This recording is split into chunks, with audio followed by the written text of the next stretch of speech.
สวัสดีครับผม Hello, welcome back to Disco Elysium, and this is Stone, and welcome everyone. So today we're going to keep going with our Disco Elysium games, and thank you for coming everyone, and don't forget to subscribe and follow so I can keep going for my gaming channel. Please and thank you, and let's just get on to it then. So yesterday I have finally sent the bodies to the other side now, so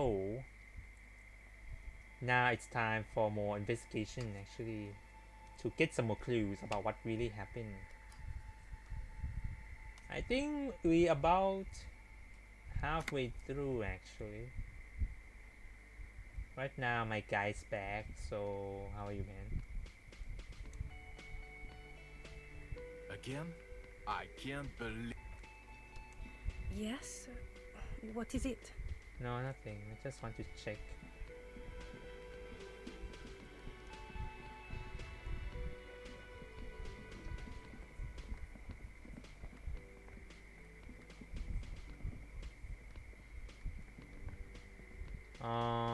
Okay.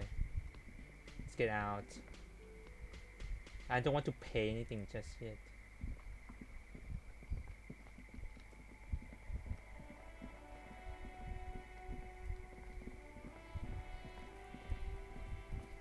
Okay, so we're gonna check the car again. This time I need his help, his opinion. Oh, what's that?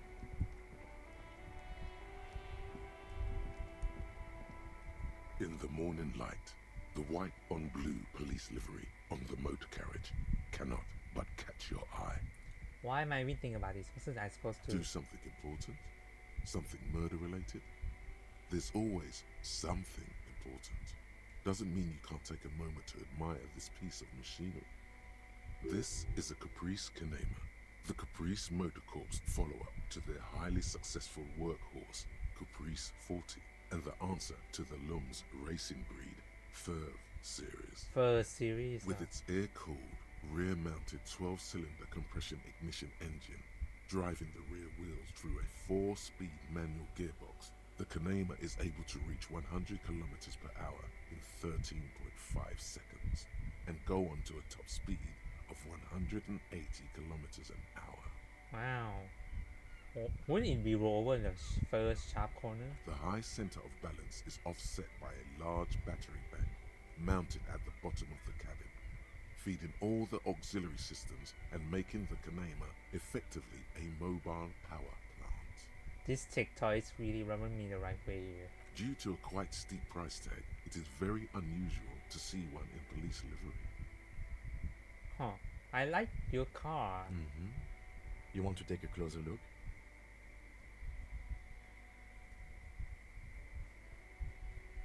$130. Wow. I reckon that's a 7-liter V12 there. That's what? 7 7.2. Supercharged. Woo! 5 machines. Yes. An extraordinary machine. Yes. It's nice and all, but why so modest? Put some zing into it. Flare it up. Slam it down. Helium headlights would improve the range and quality of the visual field a lot. It's a bit girly right now. Fit it with some proper off-road components. You can slam it, Kim. Even though about the switching helium headlights. We are not going to though, because this is clearly a sports motor carriage. Yeah. Alright, fine. And who are you two? That's one brutal motor carriage. If I were a real skull now, I'd jack it, paint it in palm tree livery, then bottom light it, neon style.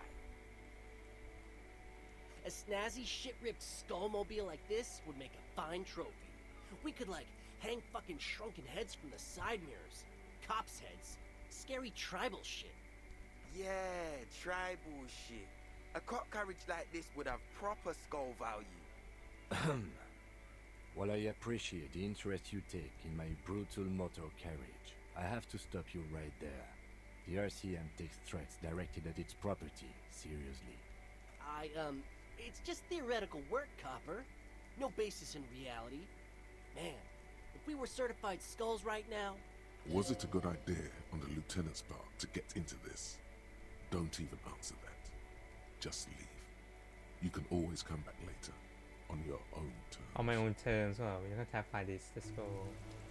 Yeah. We can come back to this later. Okay, bro. I need your help, man. I need your opinion on this.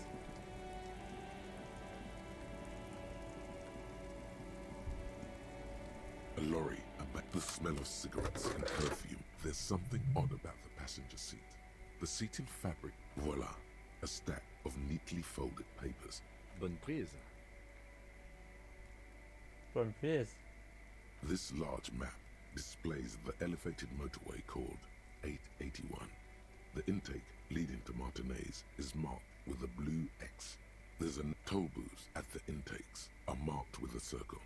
It looks like there are scant few ways of getting onto the elevated motorway that runs over Jamrock, and this person knows them all. There, hundreds of thousands of motor carriages roar on the 881, high above the mess of brown and red roofs that is Jamrock. The commuters don't even look down. The world ceases to exist outside the windshield. To Kuron, through the middle-income neighborhoods there, by the river, and then to Stella Maris and La Delta for work, while the men and women of Jamrock scuttle to their fates. This municipal map from the 30s displays a complex system of storm sewers underneath a sub-district called the Pox, old military hospital, right adjacent to the 41st precinct. The final map displays a labyrinth of service tunnels left over from the construction of motorway 881. A few routes have been marked with a pen, where the tunnels and sewers surface near the eminent domain and a traffic island in central Jamrock by the lake. These service tunnels were probably used during the construction. Looks like the smugglers have infiltrated the road network. So it would seem. The RCM patrols most of these auxiliary roads, though apparently not all of them. Really? Where does the contraband end up then? Hard to say. This distribution network looks certainly large, yet still vague enough. It doesn't reveal much about the Besmerti behind it. Really? That's some waking. The Besmerti is a Revacholian crime syndicate. Oh. They see themselves as the inheritors of the 14 Revacholian Indo-tribes, but really they're just violent gangs vying for control on the west side of Revachol. With cool names like La Puta Madre and Aura Masta, it's a dark parody. It's definitely not the Union. They just do some logistics. This operation has spread everywhere in Jamrock. If it's that widespread, then Madre remains the most likely suspect. Here's bad news. There have been attempts at a serious investigation before, but they haven't ended well for those involved. Oh. Lieutenant Kitsuragi is a brave man for saying Madre's name without the winces and whispers that usually accompany it. Especially bad news for cops who may have something in their past they don't even know is there. Best not to disturb the scene. Okay. I'll have forensics go over the lorry and pick these up later. The stack of maps looks just like before. But you close the rut. Thanks, man. What's this?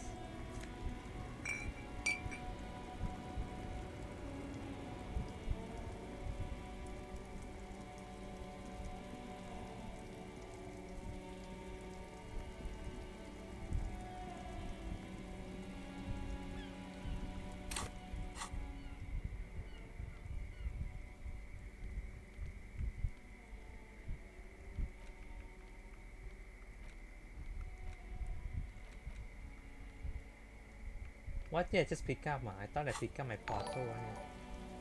Hello, Digis 19. Thank you for following. Thank you.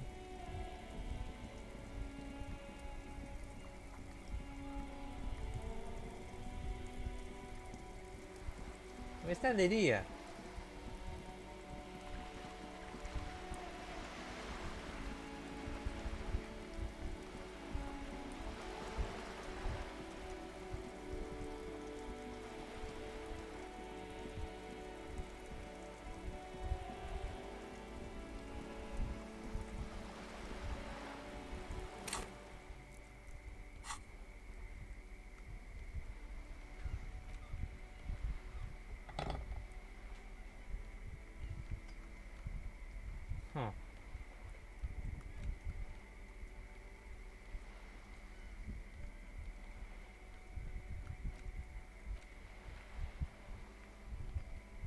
see.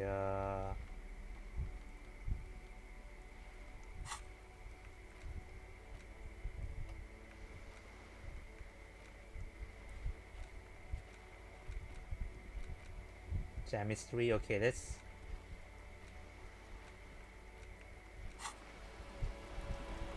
You're back. Good. What can I help you with? Not an umbrella, I hope. I don't need one myself, you see. I use a quote like that. The rain's freezing. Sadly, I need this one myself. It's hydrophobic, repels water, almost magically. The company makes them for offshore platform personnel. Very sturdy. What I can do for you is answer some questions. Nothing like talking to pass a rainy day. Yes, my eyes on the harbour have sent word to that effect. What have you discovered?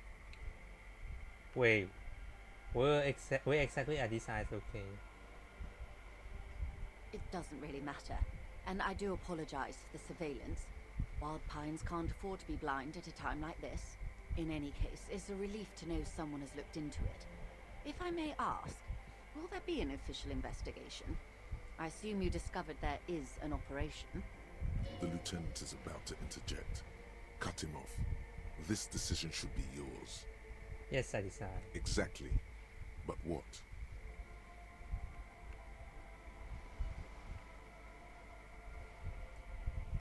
You cannot quite share. Should I share information or I don't know. I don't trust her just yet. Okay. I thank you for sharing that much with me. My employer thanks you as well. In any case, you've held up your end of our arrangement. Now it's my turn.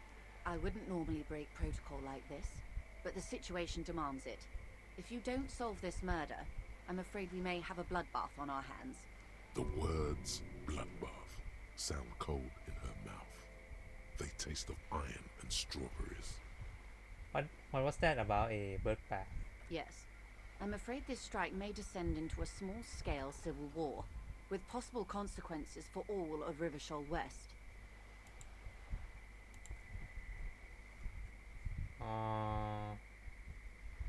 Since you are sharing, ma'am, this is also the RCN's worst-case scenario. Then we're on the same page, as grim as it may be.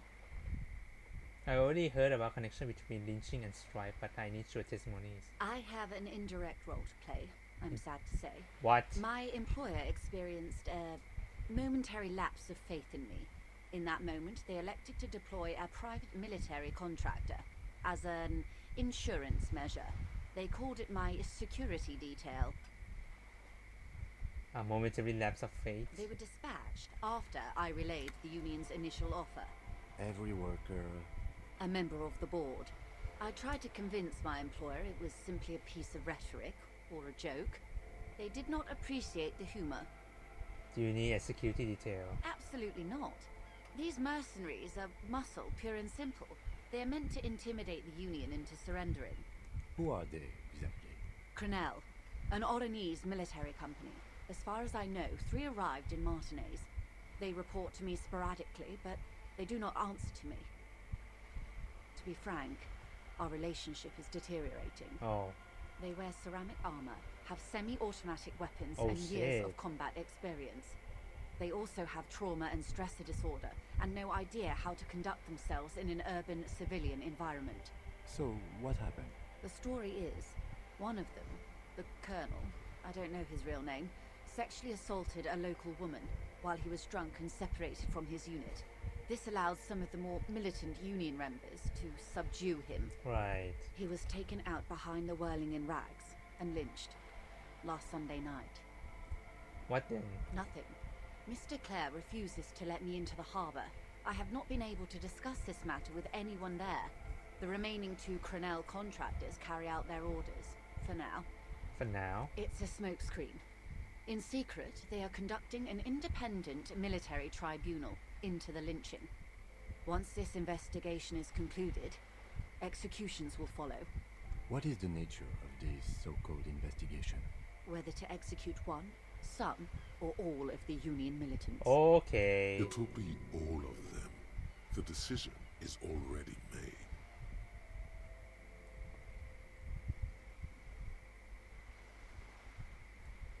Oh boy, that's not good.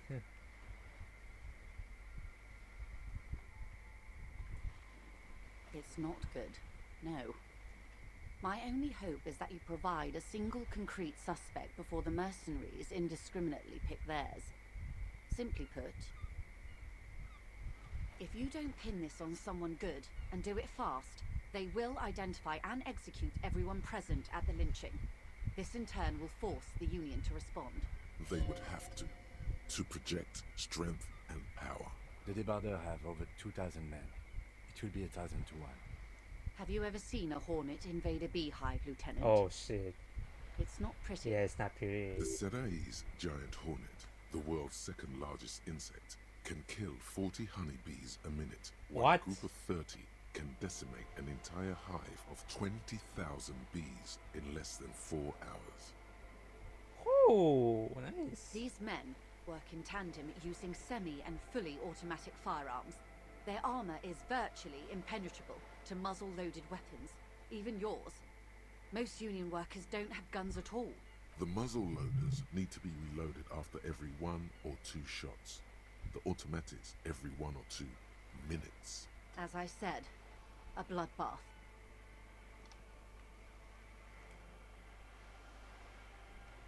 I can see it happening. Too many things.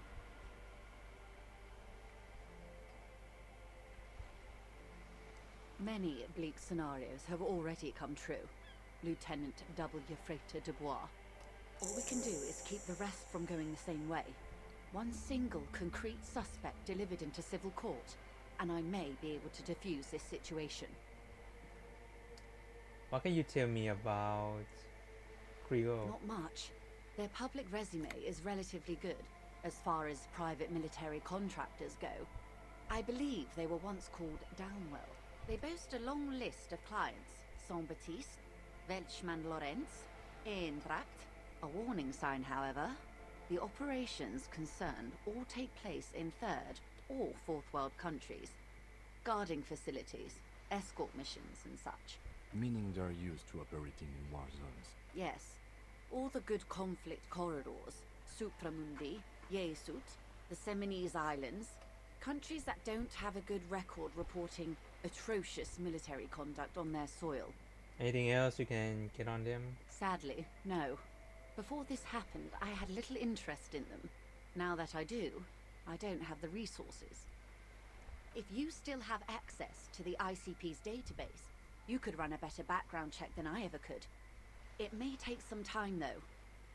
The International Collaboration Police, ICP, is charged with coordinating law enforcement activities in complex multinational investigations. Their database is the single largest source of information in the world. Do you know a lot about the inner workings of the RCM and the ICP, man? In my line of work, it pays to do your research. I was prepared to deal with the RCM. I did not think I'd be dealing with a group like Crenell. Could you contact the company, tell them to call them off? I have. And they will.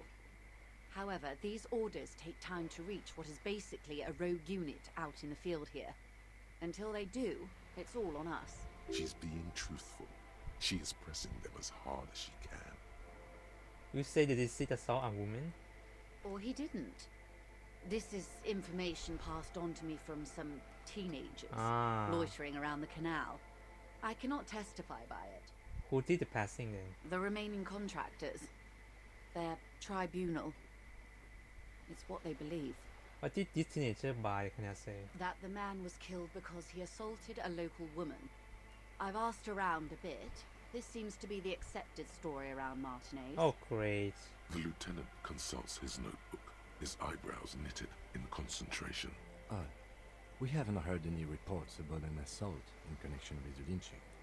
Where did it take place? And when? Last Sunday night, at the Whirling in Rags, the hostel by the gates. Supposedly, the colonel was drunk, maybe on narcotics too. Either way, he's alleged to have sexually assaulted a woman.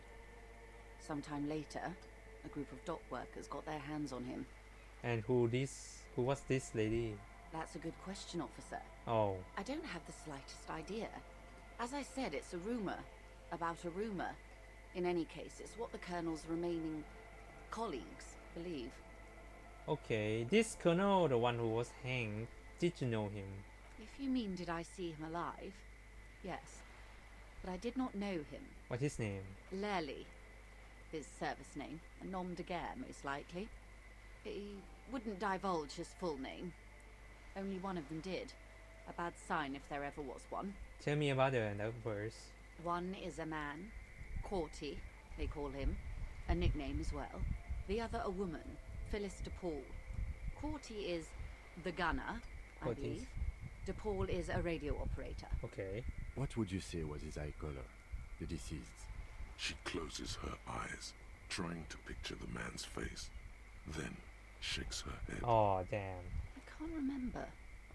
The lieutenant was testing her, asking a small detail first to see if she knew him better than she let on.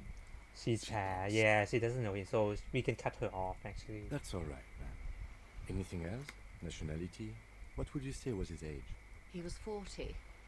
Or 50. It's hard to say which. He had a combat injury on his lower jaw.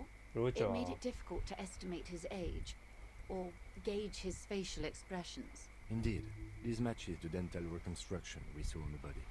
What else? Nationality, access, He was, Occidental, I think. Occidental, Light brown hair, brown a hair. mixed accent, Oronese, or Messinian maybe. His injury gave him an accent all his own. In a way, it was humanizing. He had to learn to speak through it, through the injury. That's all I know, I guess. I only met him once. Once, okay, where are the remaining two mercs now? They've gone to ground, as it were. I don't recommend seeking them out. For one, they're almost certainly armed to the teeth. They don't have the same respect for the Revachol citizens' militia as I do. To put it bluntly, they think you're vigilantes. Ghetto savages. Oh, It will not be a fruitful meeting. no, it's not. Vigilantes. You're a professional officer of the only legitimate authority in Revachol. Get his authority from the. Somehow, I doubt that lecturing them on the legitimate use of force will persuade them to stand down. Really? So we need to know where they are. You're likely to run into them eventually. When that happens, I'll be in a better position to mediate if I don't appear involved. Really? One is obviously the scab leader at Scab the leader. harbour gates. The one chanting the idiotic slogans. He's barely maintaining his disguise. One is scrap litter. Oh, The other has a vantage point in a building south of the roundabout. They were keeping tabs on you while you were canvassing the lorry drivers.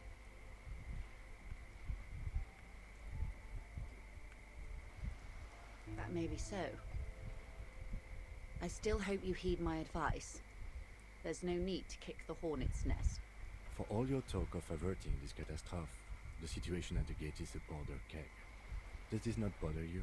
Of course it bothers me, Lieutenant. But my hands are tied. How would my employer react if it appeared I were intervening on behalf of the Union? Your concern may be appearances. Ours is keeping the if peace. he's, yeah. Probably in a building overlook the It arm. would afford a good vantage point. In any case, it's practically inaccessible. Where is your radio for contacting them, if I may ask? Do you have an earpiece? Heavens no. I'm not an undercover agent. There's a short wave at the ship's wheel. Ship's wheel. No? I hope I can answer it better. How much time do we have? Until the executions start? Truthfully, I don't know. It depends on their progress identifying the members of the lynch mob Oh. and their impatience. Oh, great. They don't report their progress to you? Yeah, why they don't? Not on this matter. Oh, I'm afraid they consider this a personal initiative. It's a matter of days, not weeks. oh, great. So we don't know. I am sorry to have been the bearer of bad news. If there is anything else I can help you with, please ask. What about the tattoo? Of course. Excuse my hesitation before. For about half a minute in silence. She wears fingerless gloves. Her fingernails are cut short and fractured, like those of a working woman. It was taken with a trigger not long ago. This is the man's upper body. There were no more markings on his hands or legs. Her mouth is relaxed. The accordion lines near her mouth vanish. The pearls of her eyes move slowly on the photo's surface. What do you think? Sorry. I was trying to see if I can read the web of interdependencies between these points. The stars. Oh, I can't. But that's how you read this story. The points themselves don't have letters, numbers, anything. Their size, location on the body, and distance from each other tells you what they represent. like star in the sky. Close. Port cities. This is an Oronese map of the waterways, a sailor's tattoo worn by wayfarers of the Dolorian century. Over 300 years ago, the sailors would mark their bodies to map their travels. What is the use of the map then? The sailor's soul would use it to fly back home if they should die abroad. This is a sort of contraption to be reeled back in by. The silver cord, they would call it. What travel did the dead man make? Quite a few. Vredefort, the Oronese capital, traditionally stands on the right shoulder. He started somewhere near here, I think. What next? Then he made his way to the Pretto Grande, through what I think must be the Stutz Canal, an artificial channel through the Occident. From the Pretto, he sailed to the Insulindic Ocean, first the Semines Islands, then this, What? Revachol. Revachol. Those are the two constants. Vredefort on the shoulder, and Revachol in the heart. They started the tradition of these maps right after the discovery of Insulinde, at the dawn of the Interinsulary Age.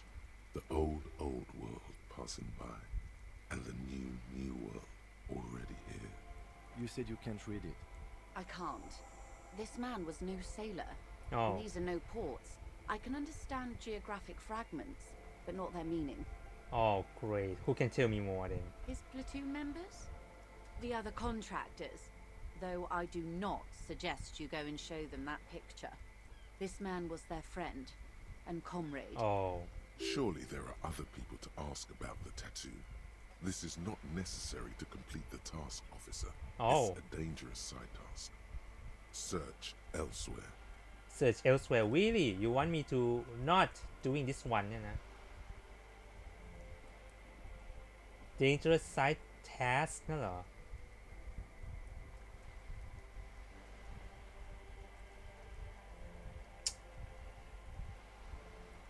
I don't know.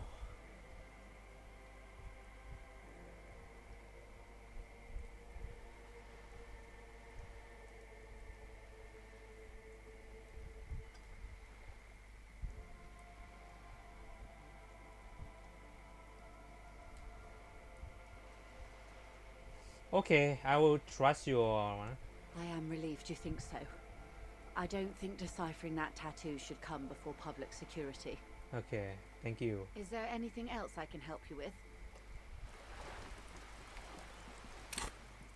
Okay, so who else is known about the tattoo then?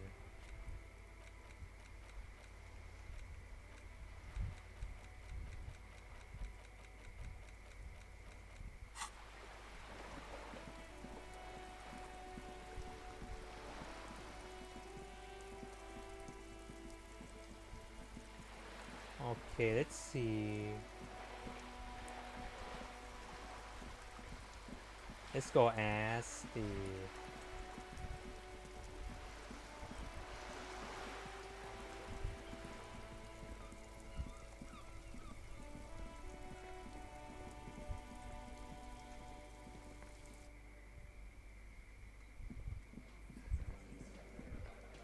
Okay, let's ask him.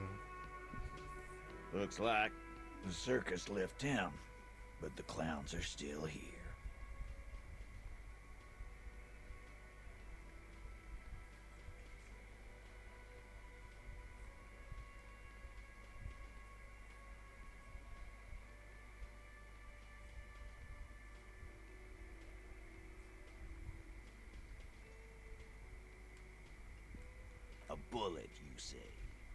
That's mighty curious. Indeed, mighty. How did it get there? Well, there are so many bullets in the world, and so many heads. I guess it's only logical. At some point, one of them bullets had to end up in one of them heads. It's bound to happen again, you know? Just statistically speaking, of course. Sire, it would be an event most dramatic if you were to produce the bullet and dangle it before their very eyes. Really, you want you just โชว์เหรอ Wow! He's got it in a real evidence bag and all!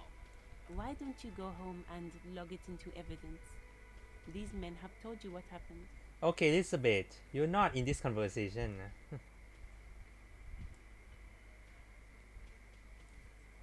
You know what I think? I think he was shot in the head as a kid, and his brain grew around the bullet. Around the bullet, man. That's a good one. All the goofing around is to avoid lying. It's a technique. Where did you shoot him? Shit! I probably did shoot him. I was drunk last night. You guys know me when I'm drunk. Nah, if you're drunk, then there's no way. Yeah, Glenn likes to shoot his guns when he's drunk.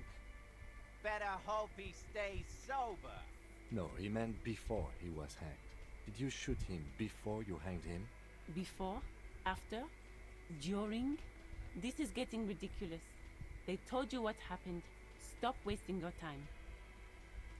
Never been worried in my life, Lawman. It's not like he blew it wide open, but there's a little crack in there somewhere.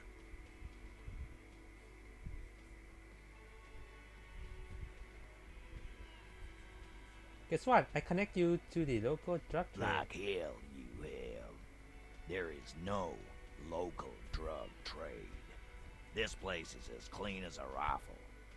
Go back to Jamrock and ask the local junkies how clean your streets are in precinct 41 kilos. Really? We'll do that. In the meantime, did you know that there's an abandoned lorry at the intersection that was used to move raw ingredients for drugs from Terminal B to Jamrock? The person driving it was present at the hanging. It was one of you. We've connected the footprints. Detective, do you want to deliver the coup de grâce? No, the thunder is his. Leave it to the lieutenant.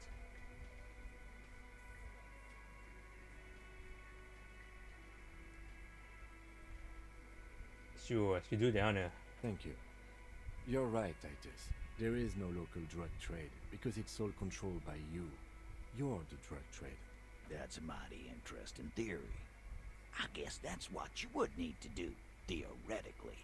A big, strong, state-run monopoly would outcompete the runts on the street. Yeah, man. Theoretically, that's what you would do. To get rid of the gangs, the dealers, even some of the junkies. You would need good, trustworthy people to take their place, of course. Hardy men to run such a monopoly. For the good of the community, of course.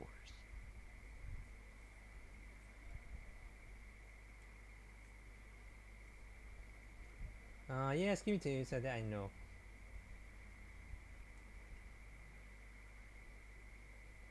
You have made it to profit off the poison you. Boo fucking who. People will always be taking drugs. Might as well do it clean and organized. Yeah, that's what the labor movement is all about. Clean and organized. And the Hardy Boys are running it. Theoretically, of course. We're just talking politics here. My answer to your drug accusation is, how dare you? Go fuck yourself. Not quite yet, Mr. Hardy.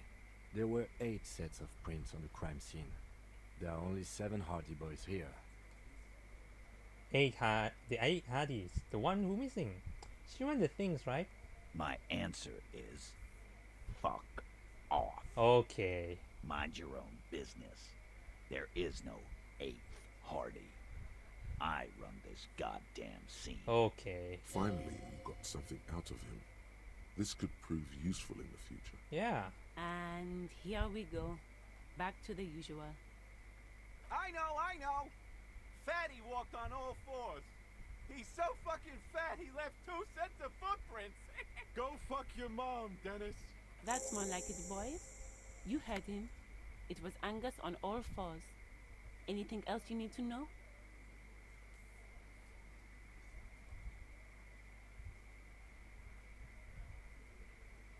Hmm.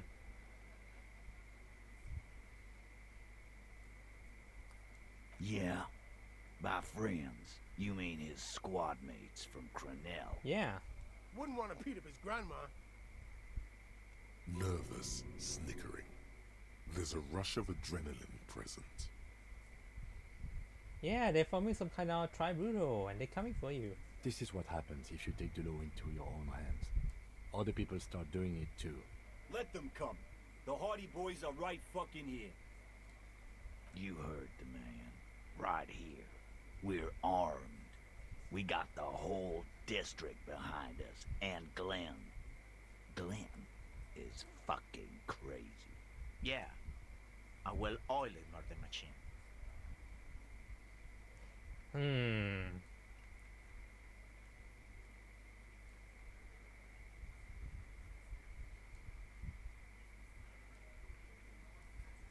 We got weapons of our own. We got Ister 50s, Zeelagers. Glenn's got a knock cannon at home. Well, will they pierce cinematic armors? I guess we're gonna see, aren't we? That was an unsure phrasing. See what that they don't. Yeah, like you've been up against ceramic armor. You haven't even seen the whole suit, right? I've seen the whole fucking thing, and it didn't make him immortal. Did you know the single about this place? The fuck is that supposed to mean? Being honest. We're not bees. We're men. We're socialists. That's not what I meant, but Easy, E. He's trying to phase you. What are you trying to do? Scare my men? no, I'm not trying to scare you, man. I'm just saying the facts. So are the local gangs. The fucking Barmy army and the Madre scum. You've been out there. Seen any around? Yeah. Where are they now, huh? Sent back to Madre in an airtight cargo crate. These people are trained military professionals, special forces, as you said. They're not a gang or a Barmy army. No, they're not. They're uncoordinated and drunk. We know more about them than you think. Really? So I say they've gone rogue. Nobody's controlling them. Big fucking surprise. They hire psycho scum, arm them to the teeth, and let them loose into city. What do you think is gonna happen? Okay. What do you mean, okay?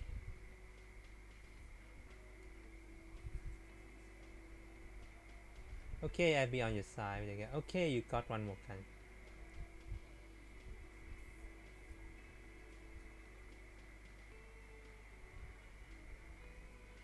Goddamn right we do. We done it before. Ain't that right, fellas? Fuck yeah, we have. Battle-hardened urban soldiers, man. We got the guns and the reserves. Yeah, we got reserves. We can call in reinforcements.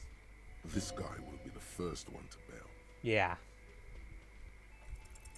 As you look around this room full of sweaty men, swearing, drinking, spitting out tobacco, does this look familiar? Where did I see this before? You believe the place was called Precinct 41. It was also filled with, almost exclusively, men. Sitting on desks, talking shit and wasting time. I get it, Titus. You guys really are the authority around here. Huh? You must be, you're just like your cops, drinking beer and sitting around with your dicks in your hands. Wow. You got a problem with beer now? No. Not quite there yet. Push on. Push on, huh? No, I just got drunk, so drunk I drove my car to see. I don't give a shit either.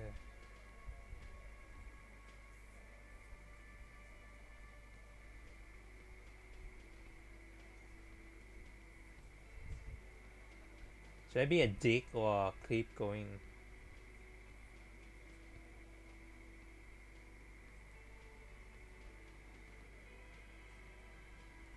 You saying we don't help people? I've been doing this job for 10 years. Martinez was a dump before we put this outfit together. Ah, huh. They don't know, man. They weren't here. We had 3 shootings a week, kids dead, fucking graffito everywhere. You cops haven't shown up since the 30s. Congratulations on the graffiti removal. All I see is you sitting around talking about Monica's titties while there's a rape victim. Yeah. So what? What do you want from me? We took care of that fuck. Don't let him drink that. One more push. Quick. Just don't antagonize him. You have this already. Don't antagonize him. It's not about who did it, it's about victims in itself.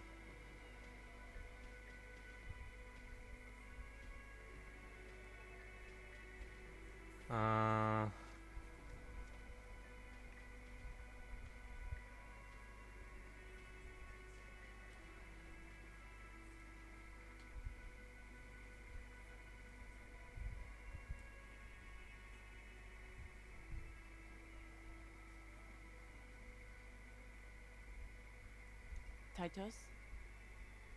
Oh, ho, ho, ho, ho. She stops mid-sentence. That's it. You got him. He's going to give it up, but on his terms. Yeah. It's not about who did it, it's about the victim. She needs help. You wanna help her, cop? Fine. I'm gonna let you help her. But you treat her with respect. If you don't, if you question her, harass her, a freight train of pain, buddy. What is her name? Glacia, I'm on due. She's staying here at the Whirling in Rags, a real pretty one. Ah, the upstairs Silvery one. jumpsuit, blonde. That's I'm on due with an O-U. Shit. The girl. Yeah, the upstairs The girl one. upstairs? That can't be her. Remember what you said to her? You told her you want to have. Oh, okay. Should be cool.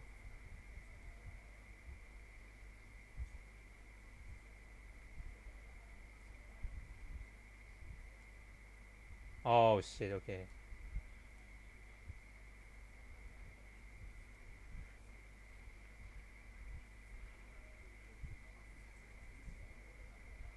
Yeah, blonde, tall, 2 rooms over from yours. Sure, why not? You've probably seen her around. You inexplicably add cool after the victim's name, with your eyes bulging like some wild beast. Your fingers are fidgeting and sweat starts forming on your brow as Titus looks at you oddly. I don't understand what's so cool here. Nothing. We just have a few more questions. Then we'll be on our way. Whatever you do not tell him you know her. That would sound off. Calm. Normal. Try to forget this little hiccup.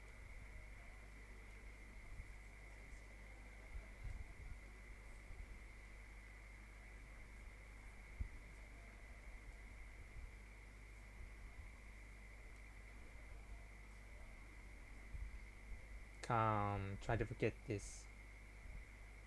So what was her relationship with? Relationship? There was no fucking relationship. He raped her. That's their relationship. Was like that karaoke incident all over again. Oh. Or like some of the other girls he was harassing. Okay, enough.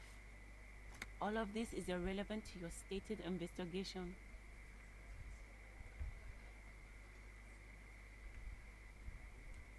Remember what I said. Freight train of pain. At least we got something. Whoops. Yeah, we did talk a lot to her. And okay, come here. Thank you, game.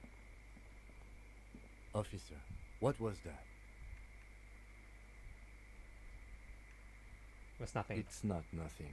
You were coming apart at the seams. Do you know the assault victim? Yes. Is there something I should know before we talk to her?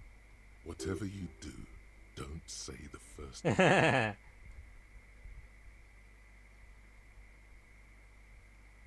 I met her in the hallway after I woke up. Understood. You were not in good shape on Monday. Yeah. Okay, that's manageable.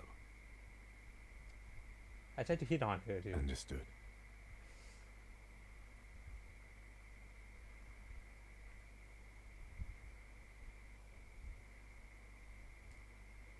Whether or not to anything to that.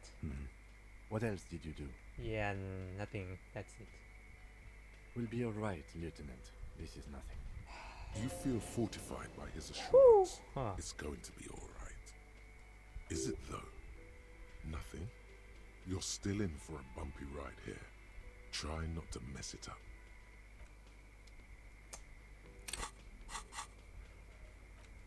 So the lady that I talked to her upstairs. Oh no. She's gonna be pissed. Okay, I cannot talk to her right now. I need to do something else. Oh god, look at that.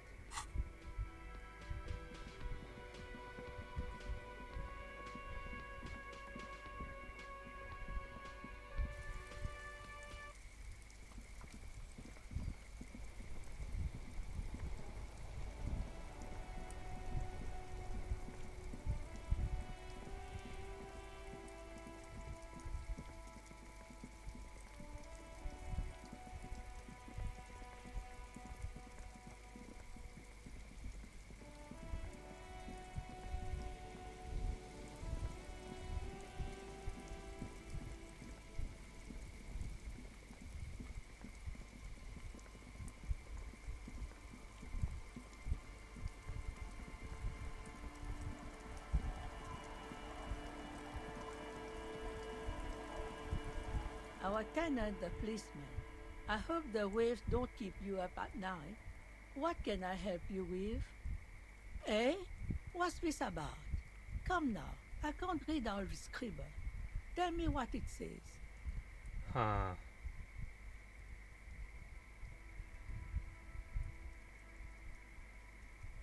Huh. I might be half blind, but it looks like part of the village is gonna be a street. The best part. The part we need to get out of our houses. Have you asked Lillian about this? I won't even consider signing till I know she's on board. Oh shit. Okay, I'll ask her. Billy? The waves are beginning to die down. Look at those little bastards. Simmer down. Simmer down, bastards. Why does she care about the waves so much? What is it with you and those waves? What is it with waves and fishermen? We need to be out there with them, fishing, making a living. So I asked them to accommodate me. Okay. But until that happens, I can try to assist you the best I can. So, what will it be, officer? Where are you? This says by signing, I agree to living with construction noise. What exactly is the Union building? He's trying to turn this place into youth center. What a nice idea. Wouldn't have thought that. She sounds incredulous about the niceness of the idea. What exactly? That Evrart and the Union have nice plans for anything. I thought they only cared about themselves.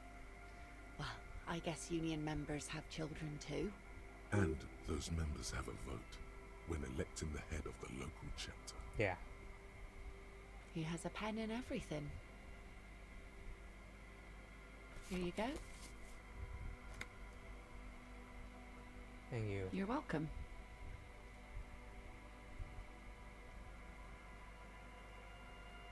Oh? Well, how can I assist you then, officer? Well, that was easy. Let's hope I'm not doing anything weird now. We take the legal documents out of the envelope. A 12 to 40 month construction period and the zoning plan in the addendum. Underneath all this, Lillian's signature and an empty line waiting for a signee.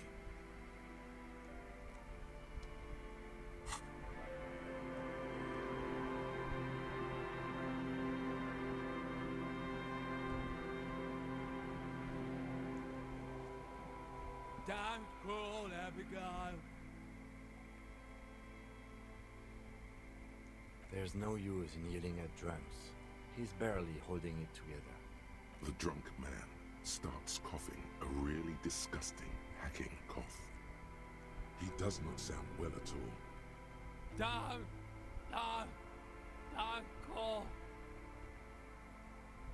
There was little chance he'd be a reliable witness anyway. Shit.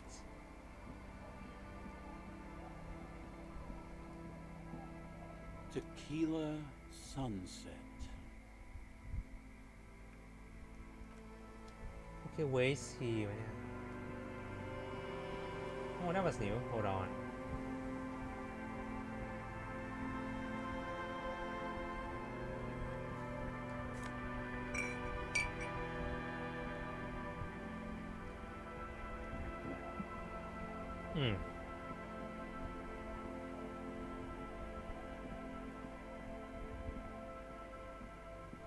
Okay, let's go on the right one first. We need to check it. Oh shit.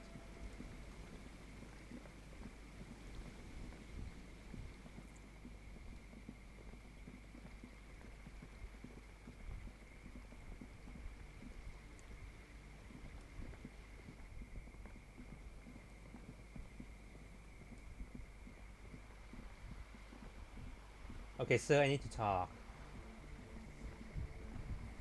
A shaggy-looking girl in Oh, her lady. late teens or early 20s Okay. kneels on the ice with an electronic contraption in her hand. Hearing you approach, she looks up. Oh. Hello there. Hello. Everyone knows drugs make you invulnerable to cold. You bet this one likes to party. Your child is freezing. Where's your hat? Huh? Maybe she didn't hear you. A little louder. I say you shouldn't have a hat. You should have a hat. So should you. You don't have to do anything.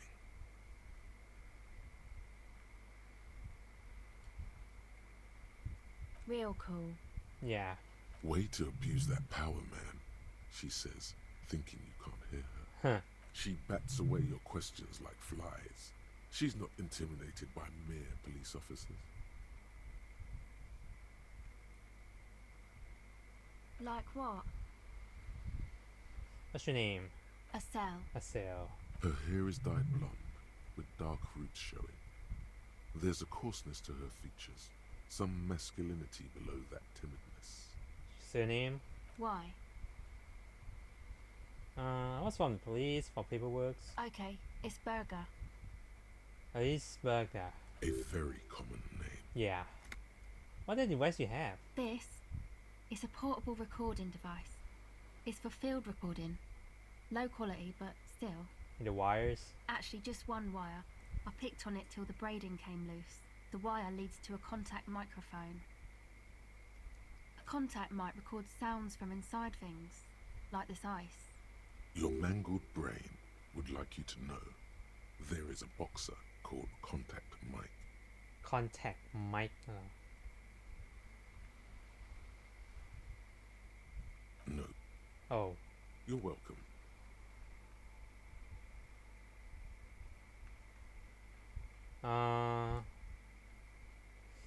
Does this have anything to do with contact mic? Yeah, I record stuff with it. I mean the boxer. No. This is a contact microphone. It's for recording inside solid objects. Contact mic just beats people up. Oh. How does that thing work? The mic? I don't exactly know. Somehow it doesn't pick up vibrations from the air. The book said it only picks up structure-borne sound, if you like technobabble. Where did you get the mic from? Same place I got the recorder from. The Palaceum. What's the Palaceum? Oh man. You haven't been to the Palaceum? Nope. It's the coolest place in this whole drug-addled shithole. Oh. It's a music club and a synthesizer workshop on Boogie Street in Jamrock. Musicians live there, like real musicians. I once saw Arno van Eyck. Who is he? Oh yeah. Guess you wouldn't know Van Eyck. Or really be a Palaceum going kind of person. I don't know what that means. I'm crying. I don't know what that means either. Okay.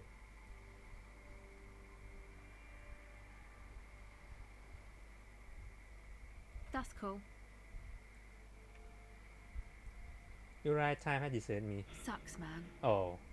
Was there something else? About the contact mic, perhaps? An entire litany spews forth. Yes, you heard right.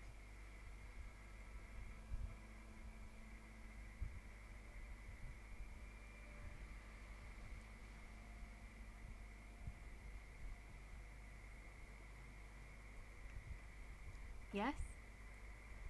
Okay. What are you doing out here, Nicole? Recording, I guess. Recording what? I think I'm recording cracks in the ice. But there's no way to tell. Not without headphones. I think I just recorded your footsteps too. Not sure how that will sound. What happened to the headphones? My boyfriend sold them. For what? I don't know, man. Things. Just stuff you need for life. A lie. They were probably pawned off for something suspicious. Great.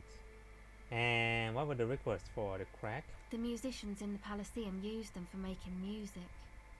They looped the stuff, cutting the tapes together. They make music out of cracks in the ice and keys jangling. Crazy sounds like that. It's hard to explain. Anyway, I thought I'd make some too. It's supposed to be, like, a music place anyway. I don't really know what I'm doing. They use synthesizers too. I don't have a synthesizer. Take this, your call. Oh. No, man, fuck that, I'm cool. I'm sorry I said that. I'm sorry about the fuck. It's okay.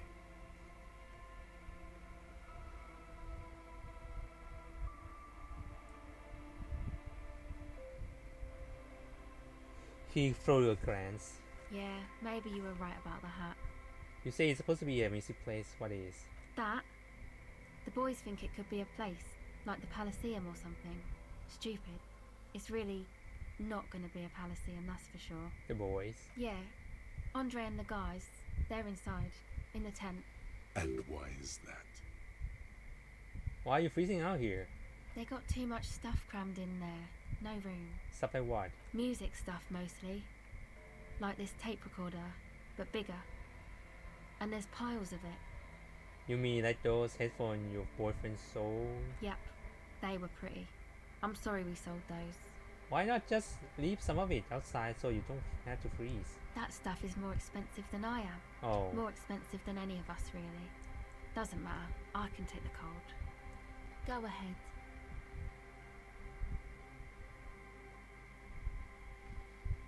Tell me more about this music place you've been planning to the church. It's supposed to become like a club for Nordic dance music, like that new style of synthesizer stuff they play at the Palaceum. Except that, yeah. What is Nordic dance music? You know, anodic, cathodic, music that's made with electronic instruments. Ah. Like what? Synthesizers and tape consoles. Microcomputers too. Anything that uses electricity, but isn't guitars. Also found sounds, stuff like that. So you want to turn the church into a club? I know. It's not my idea. Andre and the boys found the place. It was supposed to be deserted, but now they can't even take it. Hey, you two are cops. Okay, well, maybe you could talk to Andre and the guys, because there are some strange things going on in that church. If you're police, you should look into it, right? Sure. They're inside that thing there. Would be cool if you did. Was there something else? Go ahead. You seem surprisingly comfortable with being questioned. Why is that? Well, it's just questioning, right? You're just questioning me. It's what cops do. Have you been questioned before? Once or twice, yeah.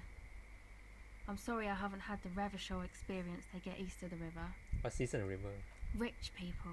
Rich people are east of the river. Oh.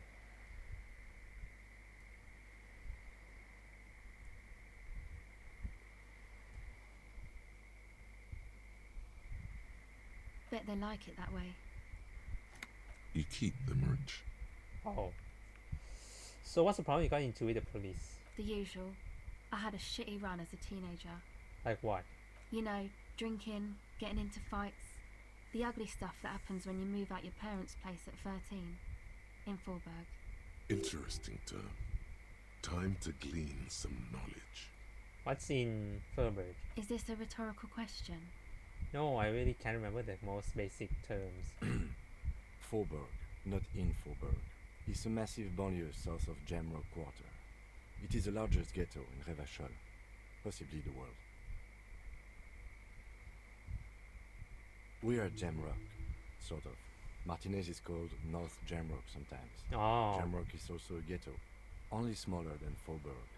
Jamrock is a district of Revachol comprised of the following quarters: Hox, Villa Lobos, Central Jamrock, Grand Couron, Old South, and the Valley of the Dogs.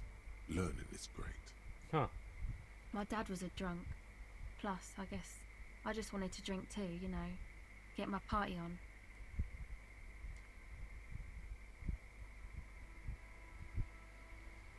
Alright. Okay, bye.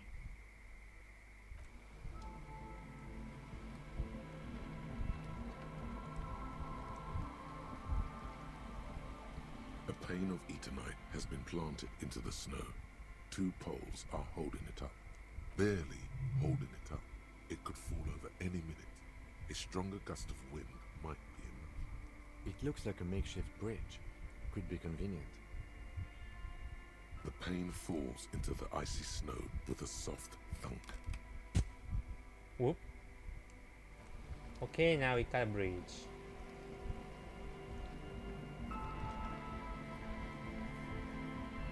Come on, get in. The warm stuff's getting out. You're Sorry, fine. we barely have room for one.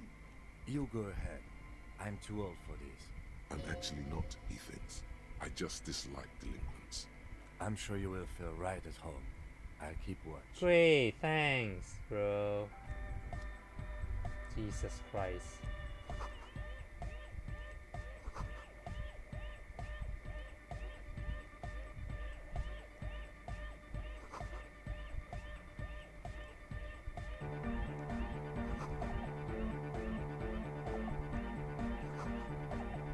Wow, really loud.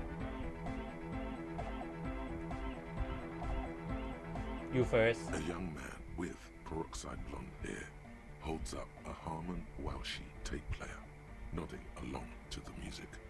He looks at you with a knowing smile and says, Hardcore! Hardcore! Hardcore to the mega!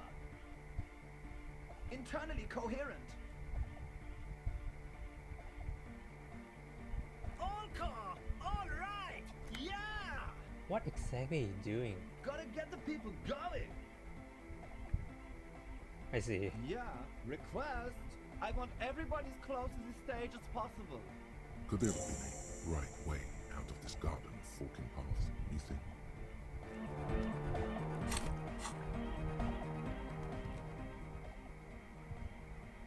And the speed type.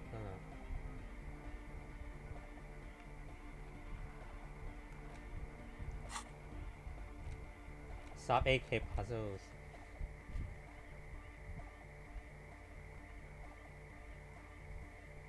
Hardcore music. You see a youngish man bleaching the tips of his hair with a toothbrush. He puts the toothbrush down and extends his hand in greeting. Hello, I'm Andre. It's a pleasure to meet you. Okay. His grip is strong, sweaty, and warm. He's trying to project and inspire confidence. This is my posse, Noid. Noid? The young man with earrings looks at you suspiciously. and Egghead. Egg! Together with a Burger, who's out there right now, doing some seriously progressive sonic experimentation, we like to think of ourselves as music venue organisers. How many venues have you organized then? We have many in the pipeline, officer. Why are you here? You see, we've been all over Jamrock North, prospecting for real estate to establish a new venue in. Also for talent. Yeah, thank you, Egghead. And while there is no shortage of raw, unfettered talent spinning tapes in Jamrock, we've had rotten luck with the real estate part. Place is a shithole. I apologise for my friend Noit's potty mouth. I realise this is not how you speak to a police officer. He has authority issues.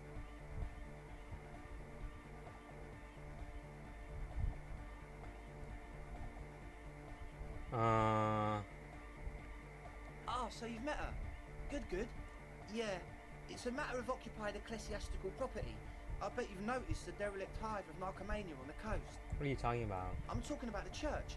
And I'm not exaggerating. Even a place of spiritual refuge can become a magnet for all sorts of dopeheads and burnouts if left unattended. Dopeheads? Burnouts? Well, I'm sad to say, that's exactly what happened. Sad because we were just about to put Martinez on the map with one of the maddest dance clubs in Jamrock. Nah, strike that. In Revachol. Strike that! The word! And sadder yet, because the dopeheads and burnouts holed up in there are the worst kind. He leans back a little, watching you with a steady, serious gaze, letting you imagine just how bad those dopeheads and burnouts really are. Good. This calls for an opinion. You're an expert in those. Great. Opinion ก็เหรอ Watching you with sturdy serious grace กันยังชัว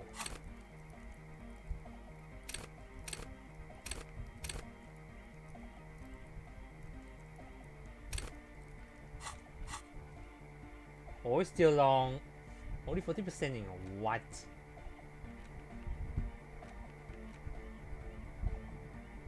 Only 4 hours left. Okay.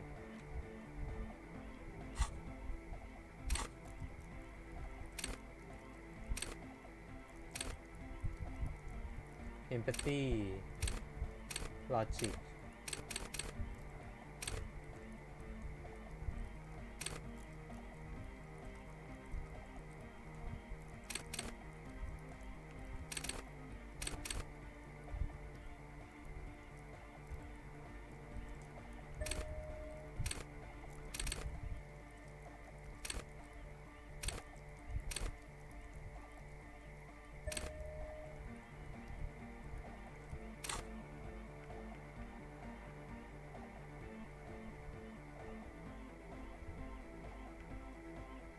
The spooky kind. What do you mean by spooky? I was hoping you would be the judge of that, officer. All I can say is, their spookiness is the kind that keeps us from restoring this church into a community centre and a place of spiritual refuge. Also, they don't eat or clean the building. Shit's gonna collapse. People just wanna spin tapes without them spooking it up.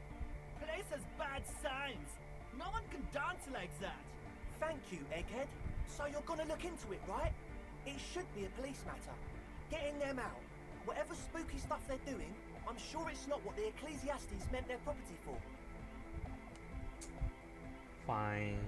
All right, man. Andre's obviously very happy you took him seriously.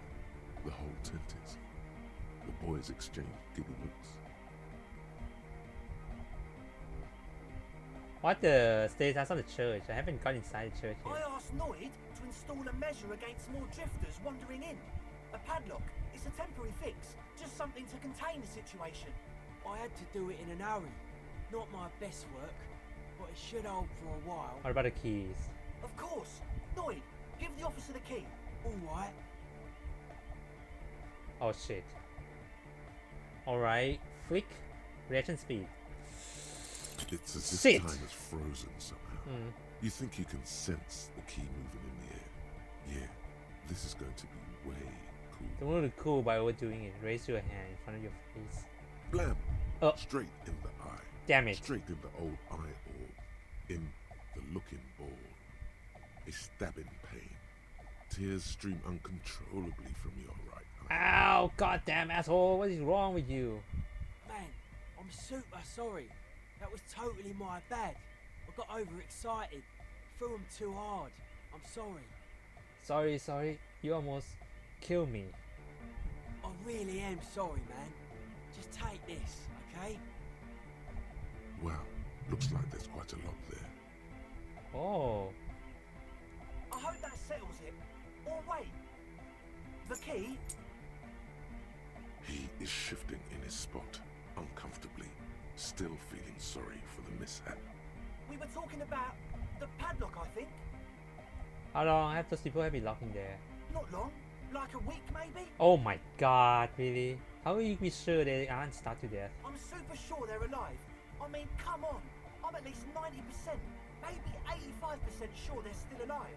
Somewhere in the ruinous past that led you here, there was something called exams.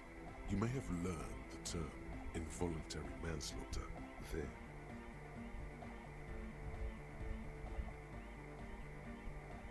Yes, I do. I listen to Channel 8 all the time. I know about crime stuff, and I assure you, officer, this is not what's happening here. I'm at least 80% sure they're alive. I mean, come on. Most people aren't ever that alive in their entire lives. Does that even mean? What does it mean? I don't know. What does anything mean, really? Oh, yeah. Sounds like nonsense. You're right. It is nonsense. Total garbage. I knew you'd see through it. You're one smart cop. Ah, I get by. He nods attentively, ready to answer the questions of one smart cop. Sure, man. Tell us what you want to know. Let's do it. Who exactly are in this church? Truth is, I don't really know. None of us do. I don't even know how many there are. All we've seen are glimpses. You haven't seen them and you want the police involved? Well, there's also the machinery. When I first scouted the place, back in February, it was abandoned, empty. Took some time getting the crew together. So about 2 weeks ago, we came here hoping to set the stuff up. Suddenly, there are all these strange machines lying around in there. One of them has wires running into bowls of water. Wires into water. Never seen anything like it. Andre, tell him about the feeling. Oh, and it felt like there was something in there with us, watching us from the dark. No, the other one. Which other one? I'm not as in tune with my emotions as you are, Egg. Felt like silence. Awful silence. But you haven't physically seen anyone. Not exactly. We've just seen someone who we think is a woman go in and out of the church. A couple of times. And we felt someone or something eyeing us inside. But that's kinda it. What are that's about something watching you when you tell me about machinery? Like you aren't alone, you know? Oh, okay. It wasn't quite human, if you know what I mean. Not human, as in a ghost. Do you know what he means? It was this dark shape climbing upside down along the ceiling. What? Like some kind of crab man. A crab man? Yeah, you know, the way it was climbing up and around the ceiling. Like a crab. It was stalking a cell, exhibiting ambush behaviour. Odd. Crabs are usually marine creatures and not known for climbing walls. Are you sure there was a crab man? Yeah, totally. I mean, I didn't personally see it. Estelle was alone that time, but I believe her. If she comes out running and says there's a crab in there, there's a crab in there. You should ask her about it, but be nice. Don't tell her you don't believe in the crab. There probably is no crab man.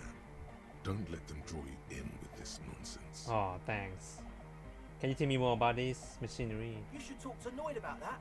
I just got a distinct burnout and dopehead sign from them. Probably jacked up to some snuff station too. Probably, very likely. So how can you be sure they are burned out and dope heads if you haven't even seen them? Well, honestly, I can't. But I am. This is a below feeble attempt at avoidance. Basically, he is attempting to weaponize idiocy.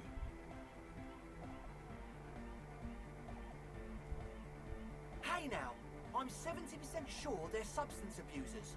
Don't let all that technology fool you. Where do you think the drugs come from? Okay. Sure. What? What about that guy, AK? He's a quiet man, mostly communicates through music and by being a master of ceremonies. Master ceremony. You know, a host, a declaimer of slogans. He's a performer, gets the people going. Interesting, sire. A bit like you then. An MC for short. How do you communicate with him? Well, he's just kind of here. I don't really know how to communicate with him. Do you ever really talk to him? Yeah, sometimes. When I stumble and find my way into his center, you have to hear a lot of hardcore to the mega first though. The man smiles mysteriously, choosing to let the beat speak for itself. I get it. He's a puzzle. Great. You mentioned some kind of on the church. Who are this guy? Oh yeah, that's a meteor and name for the founding party. Thought it'd be cool to use it. If you don't know what the founding party is, there might be a way to mask it with minor demagoguery.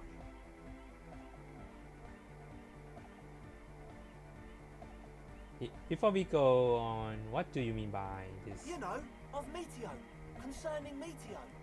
Meteo? Meteo, a country on Muindi, on the Muindi Isla. One of the poorest of the first world nations today, but once a great ancient civilization. Capital, Tilakos, by percentage. Right. Come to think of it, I've never really looked them up, you know. I can't give you a precise definition, but they're a very powerful religious organization. And they have roots in ancient mass society. And they're the custodians of the Pericarnassian church. What? Plus, they anoint the innocents. They, made the innocentic system, no? It doesn't sound like they could appearance a dance club. You're totally wrong about that. The Pericarnassian church is about love. And Nordic music is about love. I got love for my Pericarnassian posse. Love is the relay out of death. We dance. Love is hardcore. Unity. Unity. Make some noise for my Insulindian posse. What the fuck? You feel it. The anodes and the cathodes coursing through you. Your big toe starts tapping along to the base, as if testing the waters.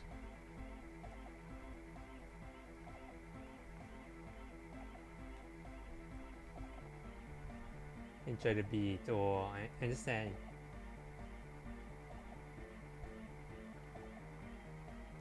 Feels good. Feels good. I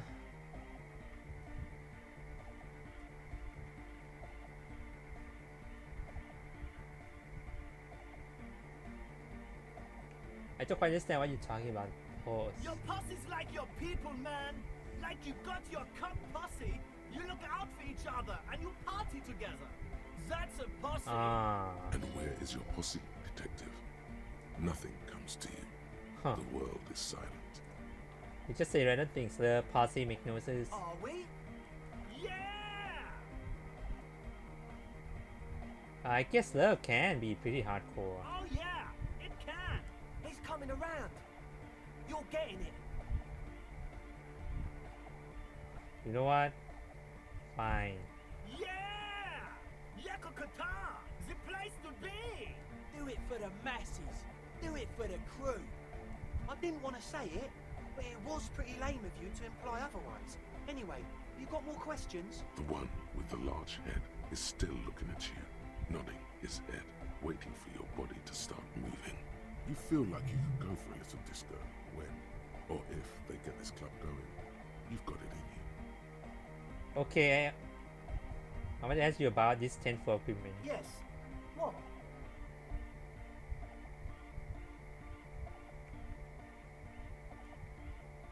I see you brought your own water. Yeah. Good to have, bitch to carry. When I first scouted the place, I did some reconnaissance. I'm not sure the church even has running water. Is this straw too? Oh. It's the one they sell at the fuel station. It's like he's lying to you, my liege. But he's slippery enough that there's nothing for you to grab hold of. Hate to tell you, but it reeks of sweat in here. It does, doesn't it? Told you we have a smell problem.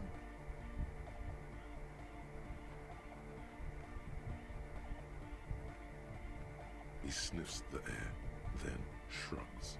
It doesn't take a forensic scientist to guess it's drug-related. They look and act like the kind of guys who've done their fair share. However, their breathing is regular, their jaws stay put, and their pupils aren't dilated. So, not under the influence right now. At least, not under the influence of stimulants. That doesn't rule out hallucinogens, benzos, some depressants. How do you know all this? With all the notes up. The what now? The bottle. Oh, the old Ultra. We, He's like an actor, looking to the souffleur for his line. I have a major sinus infection. Stuffy nose. We all do. Shit's all blasted up. Winter. Can't even breathe. So fine. Yes, that's all Nosafed's doing. Without the Noser, I'd be drowning in shit right now. Nosafed is the shit. Sure. Here you go, officer. Thank the you. Noser. Blast away. What about engine starting fluid? The engine starting fluid? It's for starting engines. Is the amiable speed freak becoming a bit cross with you? Sounds like it. What engine you start with the extra high? What's with the goddamn Romangarod earrings? It's cold. The fluid's for the generator. Keep on it, sire. Relax. I guess it does. You're not completely satisfied yet. No idea, man. He nods enthusiastically, no doubt a little relieved.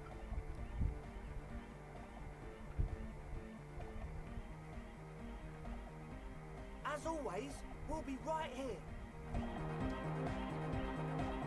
So you had a talk with Andre, and now you want to discuss things with Noid. Good. It's good you talked to Andre first. Gave me time to get a reading on your sign. Can't really talk to people before you get a reading.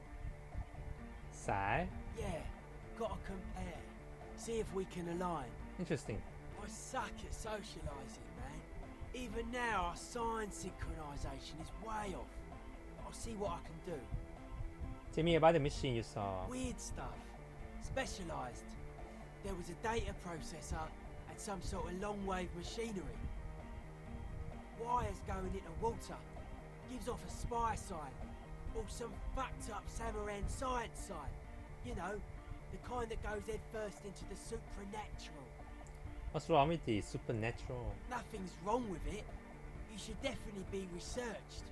You can still do sick shit with it, though. The supernatural.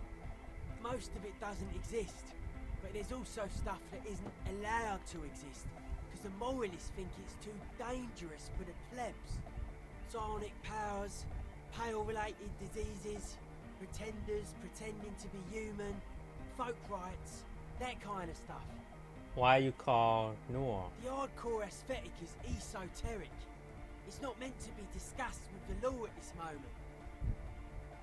I can see that. Further sign matching would do good for us.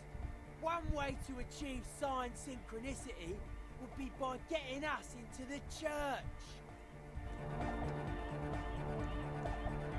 The young man with... This is hardcore. Hardcore! Hardcore to the mega. All right. Here comes the night.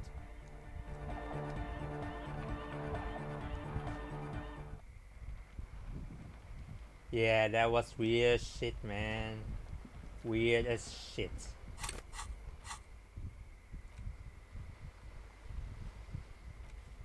Let's talk to her again.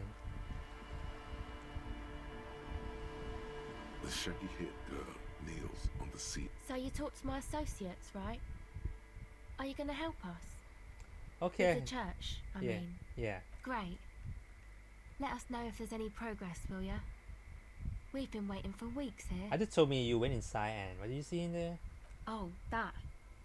You're not going to believe me. There's no point in me telling you. She's less prone to blurt it out, crab man, than the others. Go ahead and tell me. Okay. I went in and I saw a woman next to one of those machines there. Noid calls it a mainframe. She was dressed like someone who's been raised by their grandmother. You know, strange old clothes. Had this absent expression, didn't say anything, just stood still. Go on. And then, you know, right behind her, a man crawled down the wall.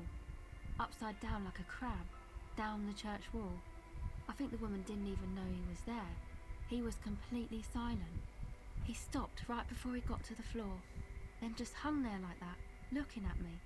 Right at me. I fucking turned around and walked out. End of story. Like a crab, you say? What did this crab man look like? It was too dark. I couldn't tell exactly. Ah, okay. Just fear. Okay. Come on. She obviously could. She already went into detail. Come on. He looked like a banger, okay? Banger. He was all muscular and stuff. Okay. Had a mesh tank top. Tank I know top. it sounds ridiculous, but that only made it scarier in a way. A crab and a banger? Yes, a banger. As in a mess gang member. I know what it sounds like, but that's what I saw. Alright. Why? Scenes 2 just for a lie. I mean, same things happen. Okay then. They certainly do around me. I'd like to know more about your associate. My associates? I haven't got much to say about them. Let's just answer the question. Sorry. I just don't tell people about my friends and who they are and so on. I don't provide information on them. To the cops. Tell me about yourself. Me?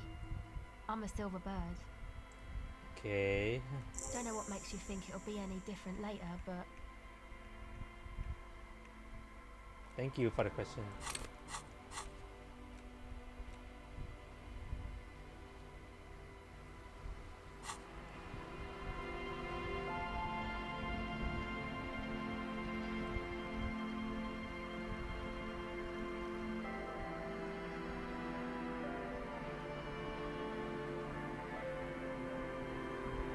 First thing first, let's talk.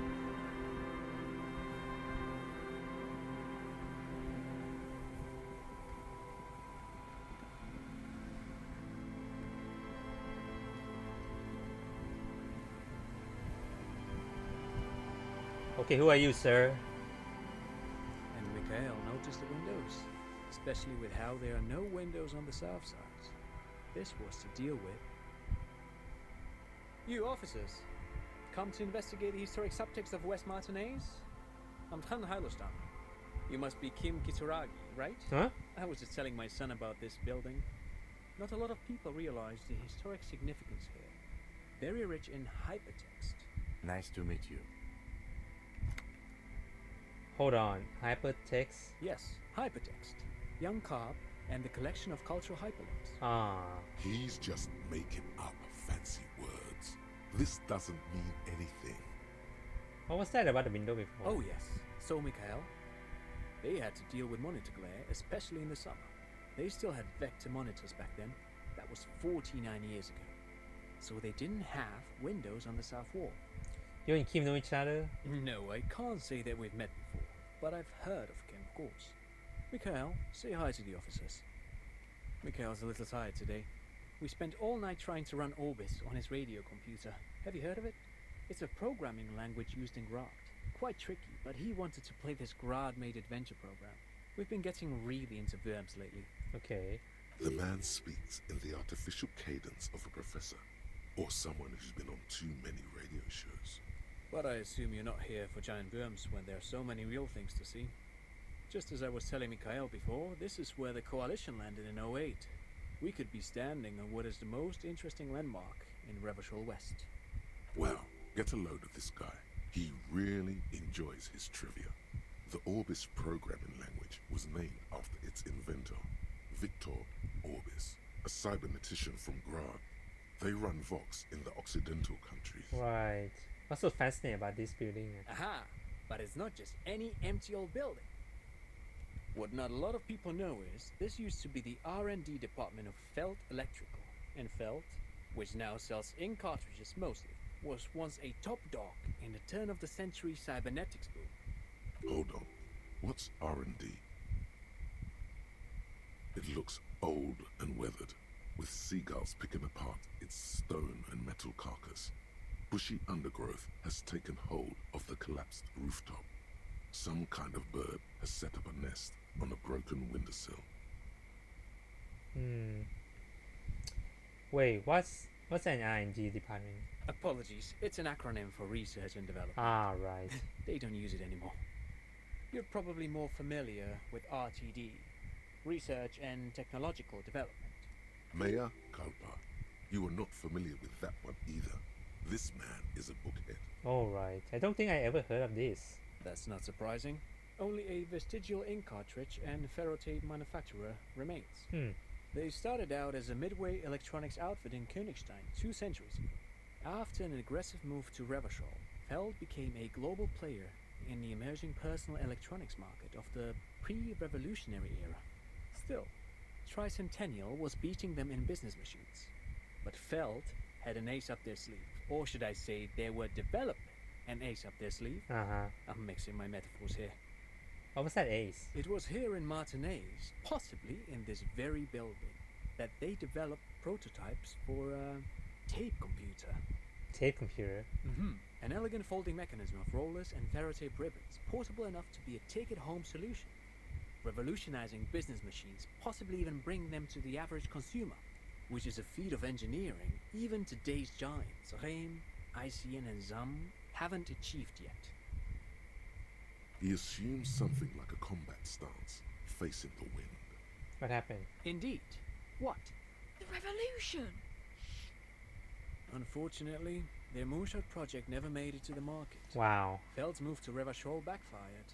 The revolutionary government liquefied their assets and expropriated those very advanced prototypes, possibly from this very building, or one of the adjacent ruins. All of this was built by Feld, even a boardwalk. Wild Pines built Martinez proper as a resort for their middle management. Feld built this side of town for R&D.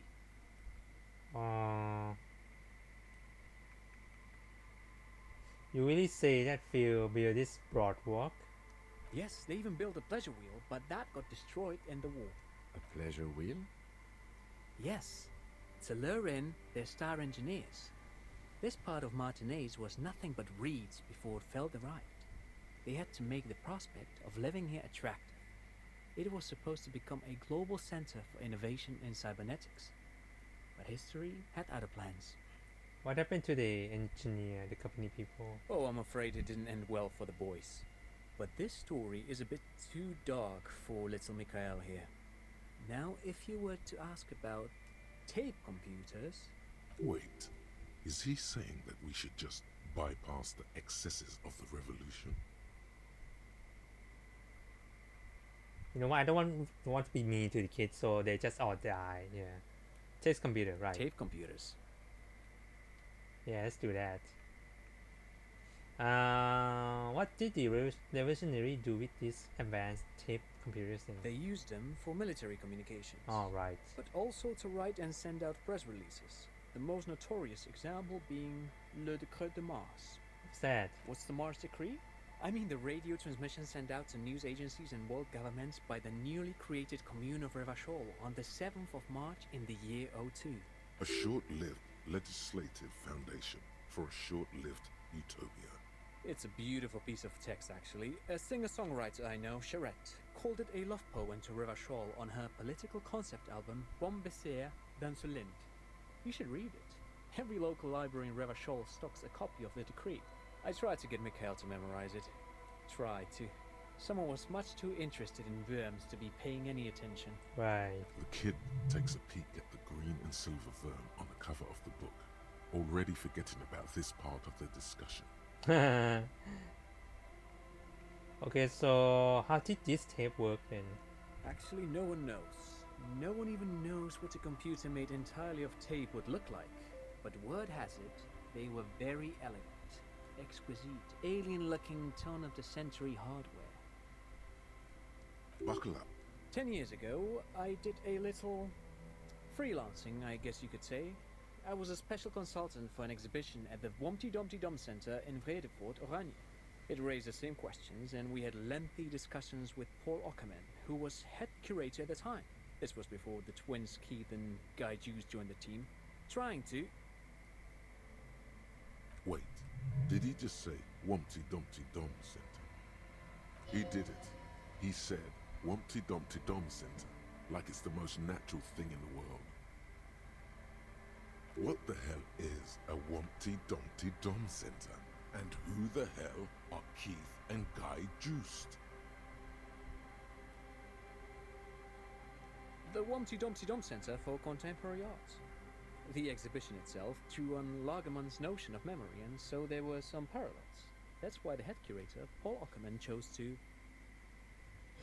In fact, I'm not. The Wumpty Dumpty Dom Center is a place you can visit if you're ever in Vredefort and are ever in the market for an exhibition space / contemporary art research center. Humpty Dumpty. Suggestion. Oh God. But perhaps I should return to the tape computers. As I was saying, the device itself was very elegant, fragile even. One could write directly on the tape using a special chemical solution.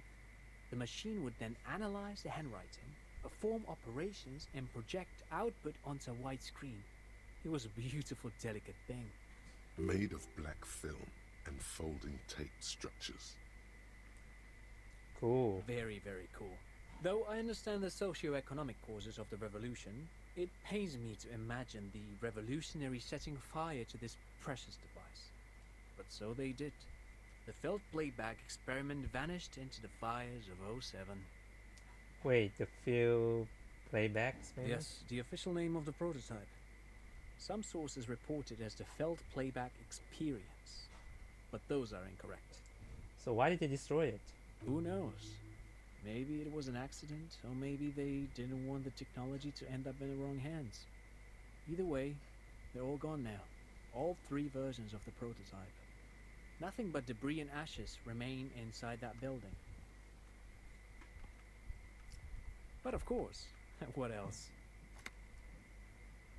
What do you hear about this? Sure, How what's this- on your mind? But of course, what You else? got someone who has money. Do you have any money? I do have some money, yes, but that's not what's really important here. He's not gonna give you money. What are you doing? Clearly you were just profiling. No, I mean, come on. You need the money. If it's not a thing, he can give you some. Oh no, I don't have it on me, officer. I was talking in more general terms. Ah. I'm just spending time with my kid here, showing him around the lesser-known parts of our hometown.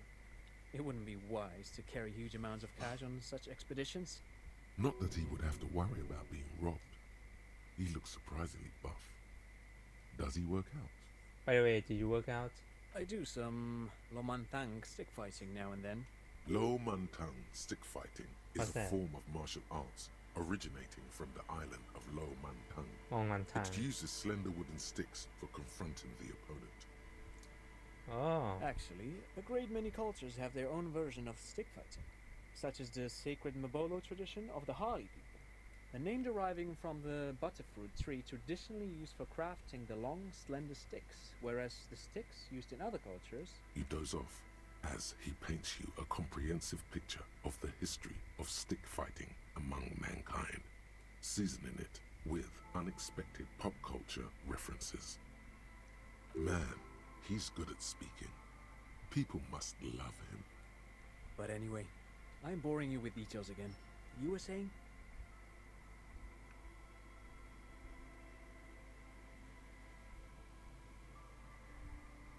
Then I guess everything got said, right? No, thanks to you for having me and little Mikhail here to pick your brain. Pick your brain. If anything, this was rather one-sided. He did the talking. Whatever, yeah.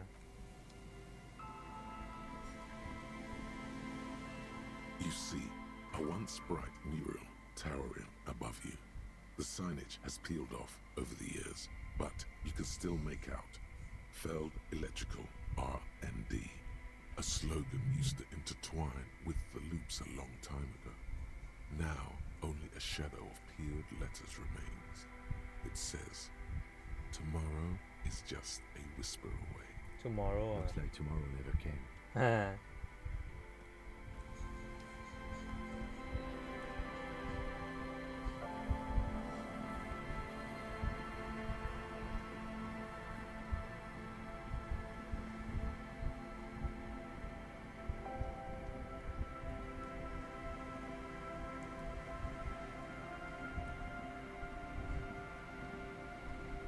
go. Ah, there you Nice and go. easy. No way out, little guys. Not out of this jam. There's a cylinder on the ground in which the man is arranging some netting. It looks like some kind of trap. He notices you. Who's there? Oh, the police. Hello, officers. His self-conscious enthusiasm renders his movements ungainly. He looks like your understanding of a scientist. Is that the police? Why are the police here? Don't worry, Gary. I'll handle it. It must be Morrow, the So zoologist. what do I owe the pleasure? That's sarcasm. He takes no pleasure from your appearance. Nina's semi-tripping really about you, actually. Of course. Thank you for passing along the message. That damn water lock is broken. We can't go all the way around the A81.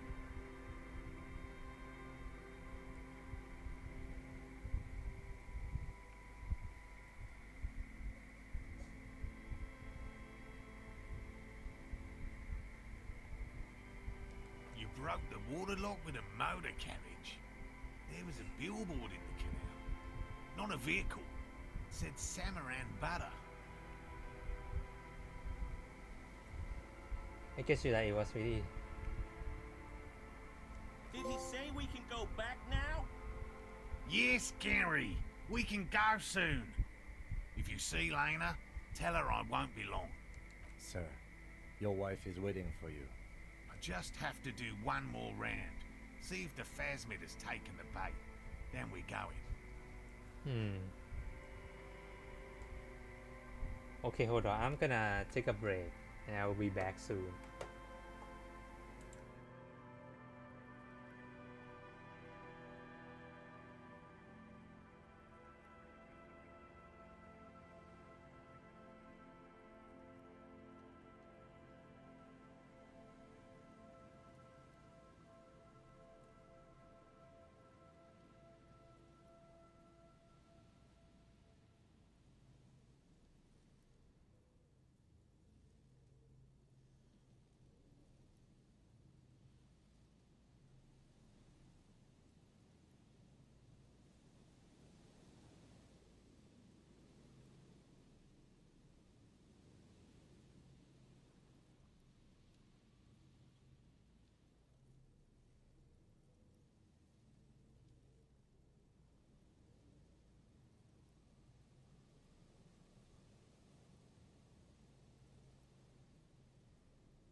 Okay, I'm back.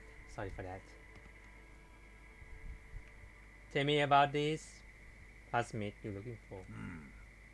Well, first of all, it's damn difficult to find, which is why we've been knee-deep in the reeds laying traps for it.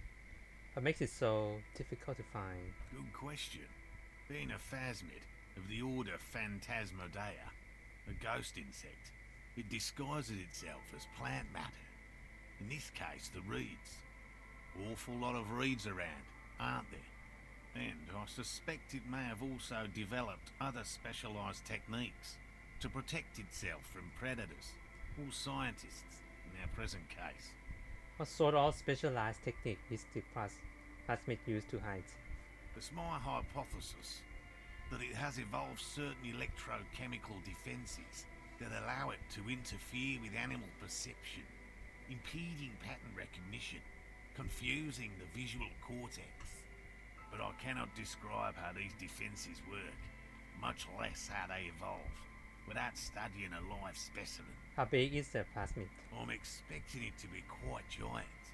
One known species of phasmid, called the Megaphasmodea zoensis, is about the size of a grown man's forearm. So, Why are you interested in this stick bug? It doesn't seem to be colorful as something I heard about. typical rookie assumption. Yeah. Insects are much more sophisticated creatures than those unversed in zoology give them credit for. Even simply catching a glimpse of the Insulindian phasmid would be the apex of my, of any cryptozoologist's career.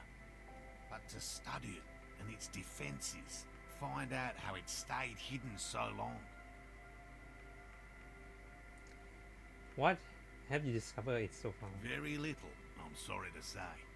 No one's ever captured a specimen, so all our information is based on first and third-hand accounts. Not yet. That's what makes it a cryptid. Just out of curiosity, if there's no proof of its existence, how do you know it's real? I know it's real. Really? It's clear that his obsession with the phasmid is driven by something more than the pure pursuit of scientific advancement. By which I mean, I've heard enough first-hand accounts to believe quite firmly that the Insulindian phasmid is more than mere superstition.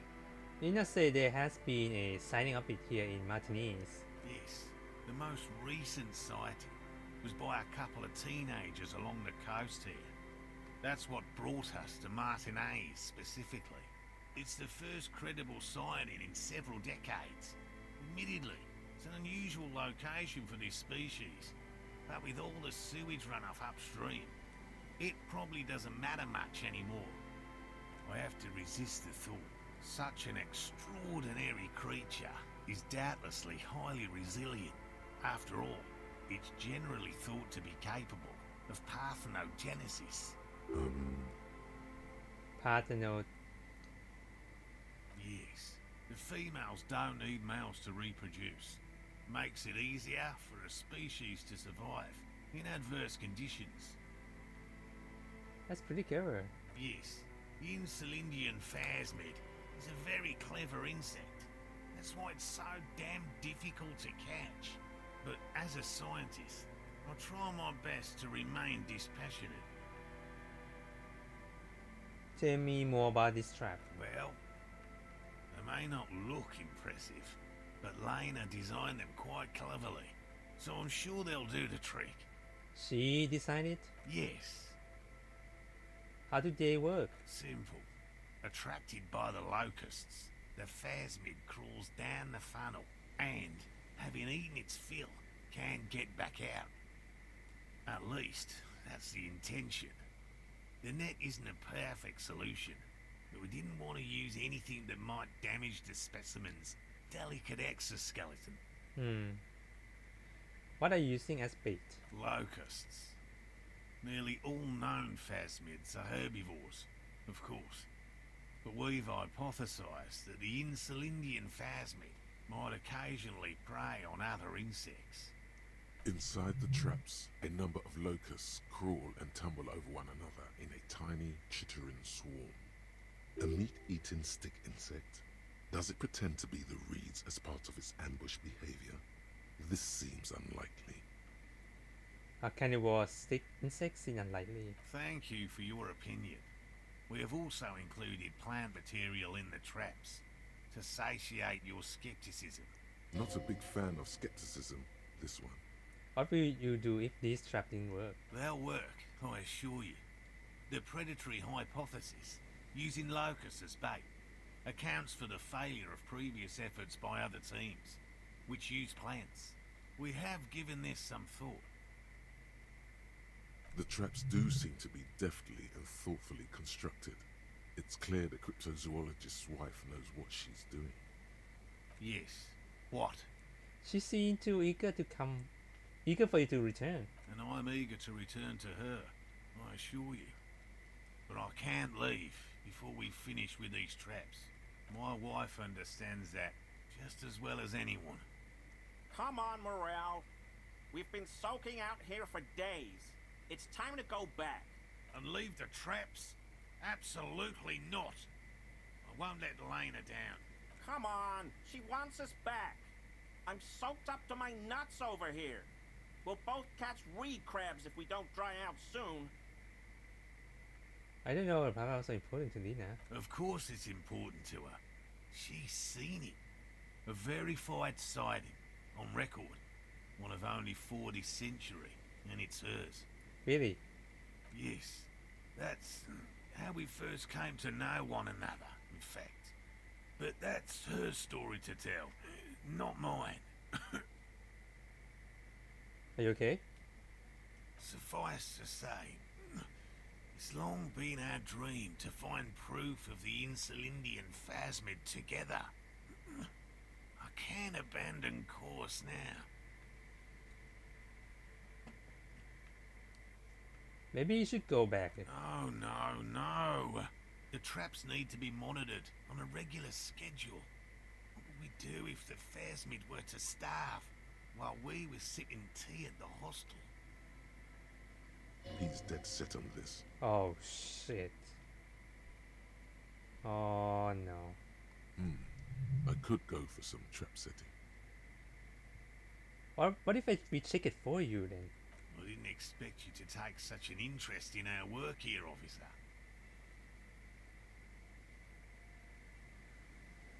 I mean, they are similar. Yes, indeed.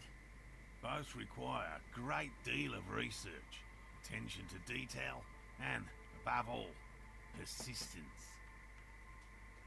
Where are the traps? There are 4 in total. One is to the south, on this little peninsula, by the boathouses there. It's very near. Another we set in Land's End, to the northeast. It's behind a small sand dune there, on your way to the old radio tower, after the church. So where is it? One is in the south on the small peninsula by the boathouse. Oh, okay. It's really near. And then one is Land's End, behind the small sand duke. Okay, after the church. The third is set near the canal. Where you crossed, by a concrete slab. A big thicket of reeds going up the slope, and among them, you should check at least one of those before returning to this one, since I just said it. This one's more of a technicality, but still, better safe and stupid than sorry. That seems like a lot. Do we really have time for this extracurricular venture? I mean, what? Come on, Kim. Is it?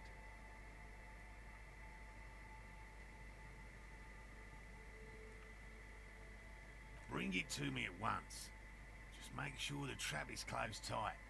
He's not comfortable with the possibility that you'll claim the find, but he's lying about this even to himself. What if encountered in wilds? That's highly unlikely, officer. But in the event you do, I'll spray you with a pheromone mixture I developed. Oh. It's made of musk and research chemicals. The pheromone should attract the insect to you, or at least prevent it from bolting at the sight of you. It's quite potent. Will last you about a week. about a week เหรอ insect I don't know is insect gonna be that good Wise choice. I hope you're not buying this. It dispenses it without letting you touch the canister, so it would be precious like holy water. It is precious. A single dose cost me 50 real to develop. Jesus. Not that I expect you to understand self-financing one's own research. Right, which means you two can pack up and go back to the whirling. Finally, someone's talking sense. Thank you for your help. Gary and I will start breaking down camp. If you have any more questions, now's the time to ask. We'll be gone once you get to it. If it's more cryptid-related business you want to discuss, you'll have time for that later. Thank you. But what if the information is vital? On the hunt. How did you become zoologist? I've just Cryptozoologist. always liked animals and puzzles. Searching for cryptids is a bit of both. He seems reluctant to talk about himself, but he'll open up, if you prod a little. So you're living your childhood dream out here. It's not child's play. Just because I have to trade through the mud every so often. Have you ever discovered it? No. Very few cryptids are ever discovered, and not for a lack of trying. To stay hidden is a cryptid's primary quality. It's even in the name, cryptid. Of the list of cryptids kept by the Cryptozoological Society of Chemney, which is 4,082 items long, about 2,000 have been confirmed as hoaxes. 2 are categorized as confirmed discoveries. The rest are in differing stages of discovery, refutation, and data collection. Only 2 have proven to be real. Yes, the Chateau Quan forest pygmy, who turned out to be an extinct species of primate, and a cave salamander from Yugograd, who is, honestly, quite unremarkable. It's in a zoo somewhere. We cryptozoologists are brutally honest with ourselves, more so even than the public. With cryptids, most cryptids are hoaxes or they are never found. That does not mean we should stop searching. In fact, it is 0.05%. Ever more magnificent should our search contribute to making that number 0.075%. He has clearly done his math on this. There is no surprising him or swaying his opinion. Why not just be zoologist and... Real. I know you think one is a respectable profession, while the other is superstition. Everyone does. I don't, it's just profession, just like any other. Indeed.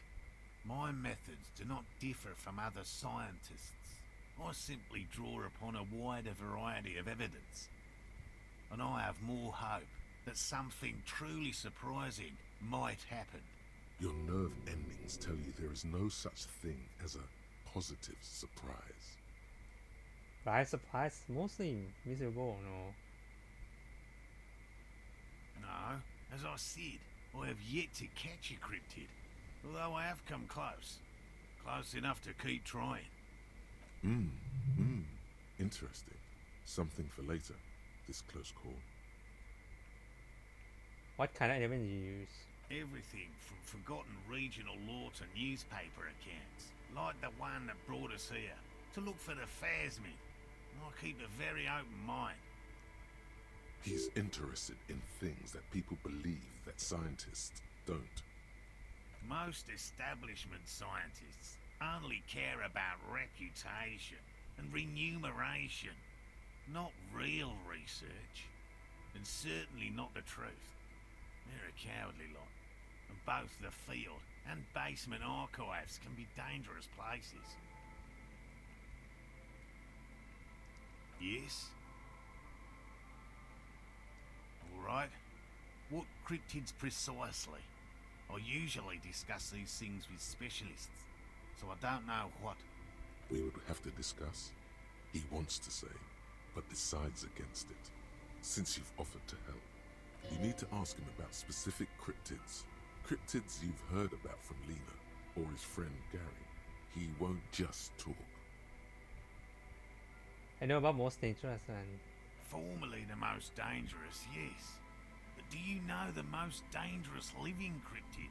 He doesn't want to make it feel like you knowing it is some big deal. Believe me, you won't guess it. You either know or you don't. The most dangerous cryptid is a carnivorous ruminant, known colloquially as the dread moose. Dread moose? Yes. The dread moose subsists entirely on flesh. It has even been known to dig up fresh graves in search of sustenance. What does it look Just like? like an ordinary ardent moose. Then how can you tell it's lonely or a dread kind? You can't. That's what makes it so dreadful and hard to identify. A moose that looks like any other moose. What's going on here? He's kidding, right? Of course you do. The bodies found in the forest are just one piece of physical evidence. There's more. Sightings in Vasa, reaching back 4 centuries. But, of course, nothing satiates the skepticism of... A detective. Pardon me, I did not wish to seek conflict. It's simply my training to question things. Understood, Lieutenant. And they're the biggest cryptic. That's impressive, I guess. But have you seen it with your own eyes? Have you seen it? I haven't had a chance to travel to Coco Nor. No. And I likely never will. The Samaskil desert region has been embroiled in a small civil war for the last 8 years. Yeah. I fear this mindless barbarism may have wiped out the elusive creature entirely. Sightings of towering luminosities have grown rare recently, while they once used to be constant. Yes. Sightings of mirages are constant. A mirage is a constant phenomenon that people have no time to report when a war is going on. It remains unclear what this has got to do with you seeing it, as he was inquiring before. He was just being defensive. I know about Cryptohackers. Oh, everyone knows about that one, thanks to Professor Mijanu being the talk of the town for a time. Although, probably because her life ended as a result of her work in Gutler, no one remembers her contributions to the search for the Nongok. Nongok? A flightless cursor owl found in the Seminine Isles. Its long legs permit the Nongok to run faster than any other avian, perhaps any other animal, who knows? When it's not hunting its prey in this manner, the Ock hangs from tree branches, like a bat, waiting to dive on hapless prey below on the jungle floor. Mijanu liked extreme animals, you see. One of the few figures of the academic establishment I respect. Really a shame she disappeared. Where did she disappear? Oh, decades ago. In the 30s. I didn't know her personally, of course. The chasm of academic pretension still stood before us, even though she had unusual courage for someone from the other side. A willow person. It's a long story. One non-specialist would find rather dull. Wow. Willow people? Not at all. They're not people, really.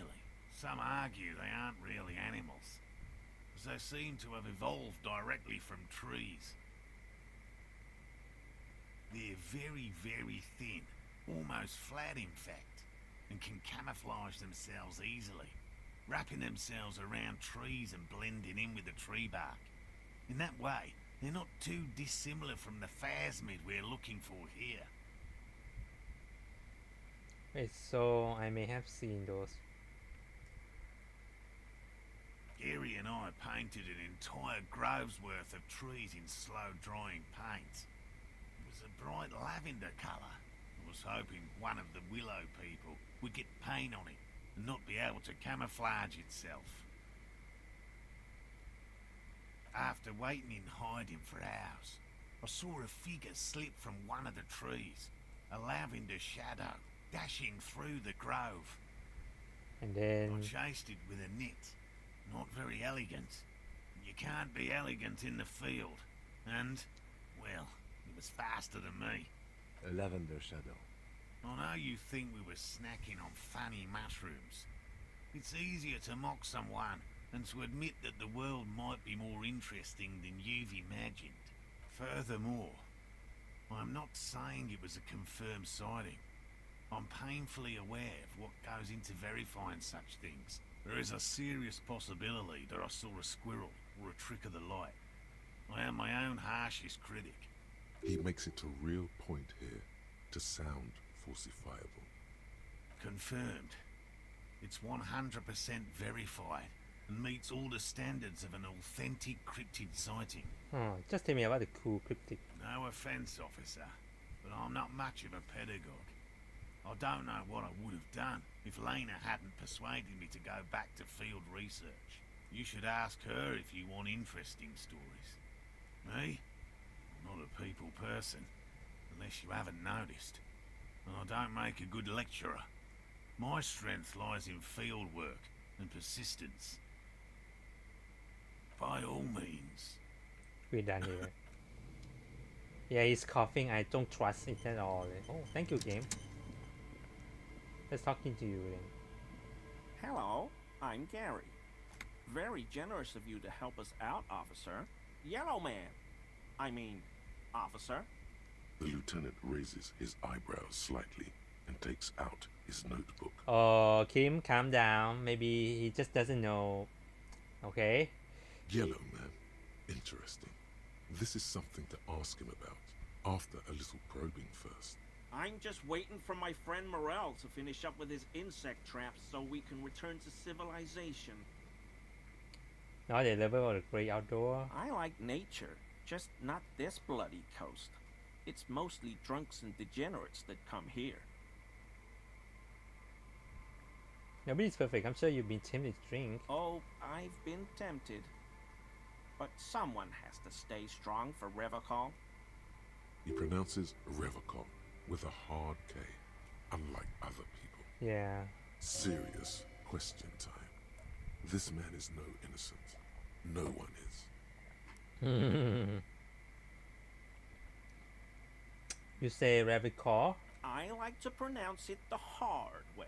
Right. The old way. The Vespertine way. He winks at you, trying to relay some hidden message, inviting you to mispronounce it too, perhaps. It's odd. It's a secret rite. A very fringe nationalist handshake, probably. Do you know anything about the man hang behind you? Oh, so that's what the RCM in Martinez is about. Great. Great to hear someone's finally taking care of that. So you do know something about it? No. Nothing. He was some kind of mercenary. But everyone here knows that. I'm just glad to hear you're looking into it. That's all. He's not feeling very comfy in his clothes, is he? Strange. He didn't kill him or anything, but there's something going on here. Is this mug yours? My mug? Why would you think that?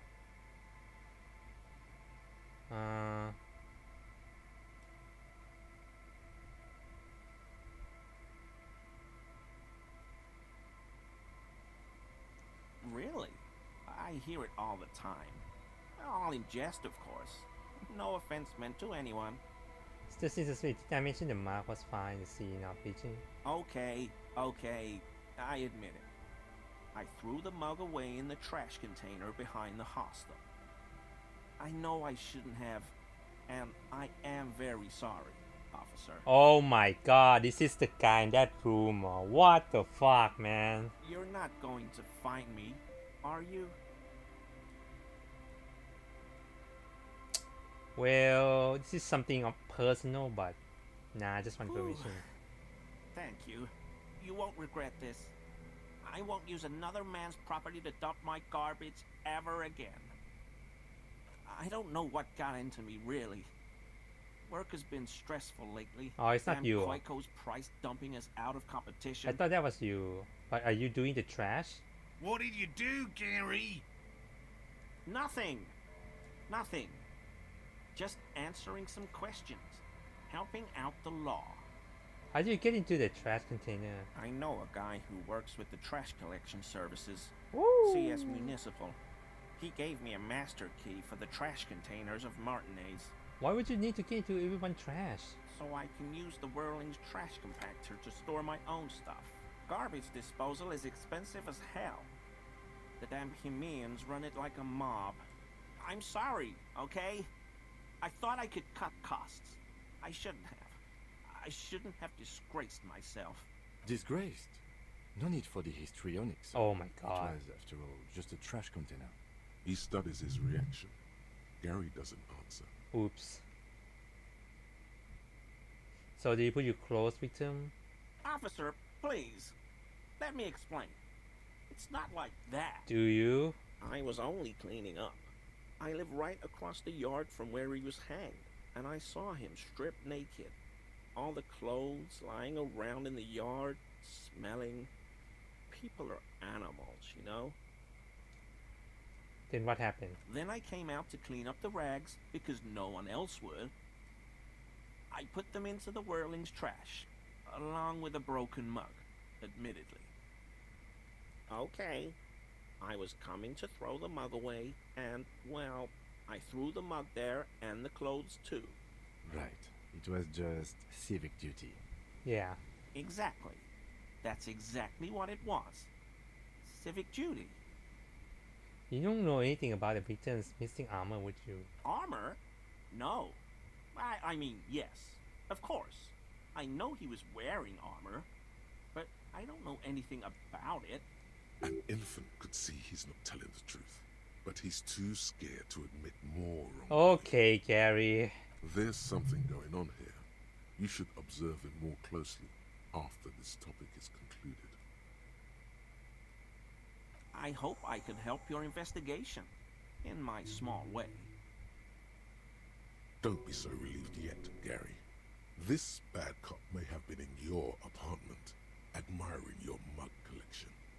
Perhaps a little intimidation? I want to use this one, but I can't.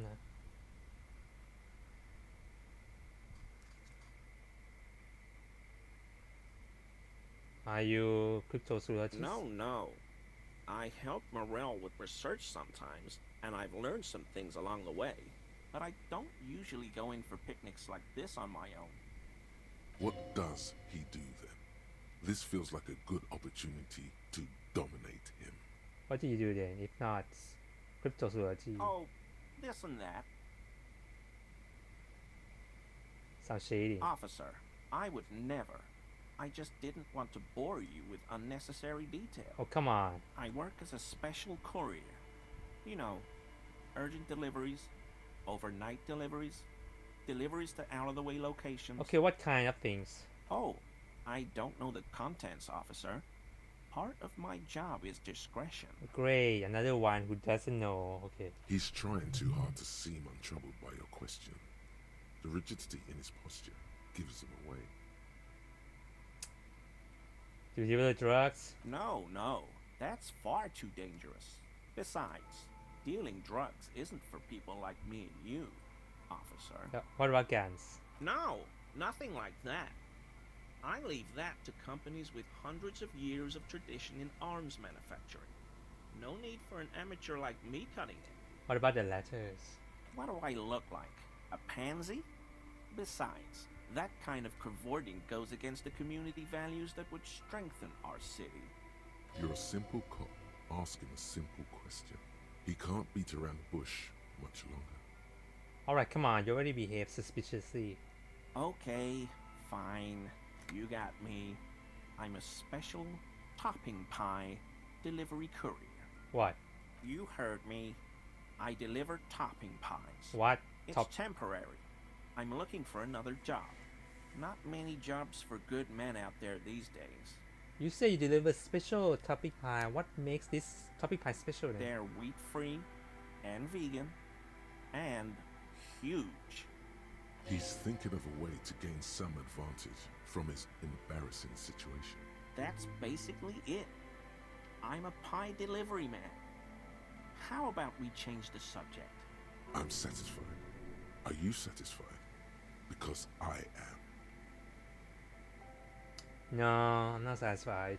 Not many Sealites here, or anywhere, other than Sale. I meant no offense, truly. Let's add some more composure then. We need that. Not many solid here or anyway else than soy.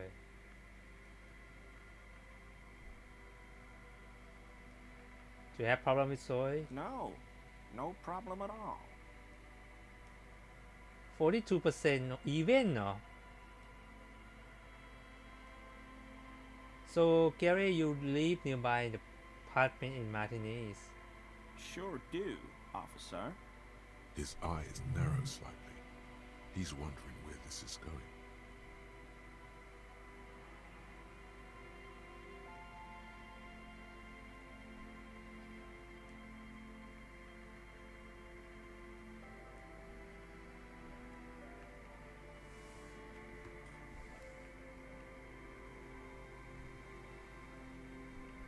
And you're a big man from... Okay, so he always stuck here doing after the body, so he claimed he's doing it. Hey, he claimed that if he's claimed that it's that room, so... In my home. Yes. When I was going to... How did you know?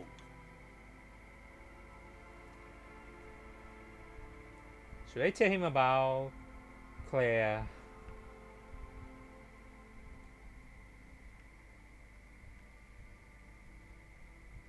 No. Is this about the Union? Did the big man open the door?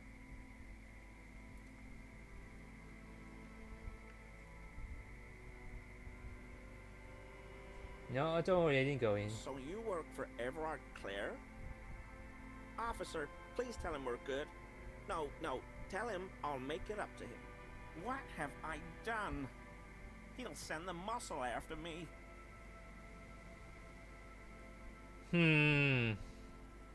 But he's stuck here doing this Sunday and he's claimed he cleaned up all the clothes. I don't know about this and that. As he lowers his tone, he hunches his back.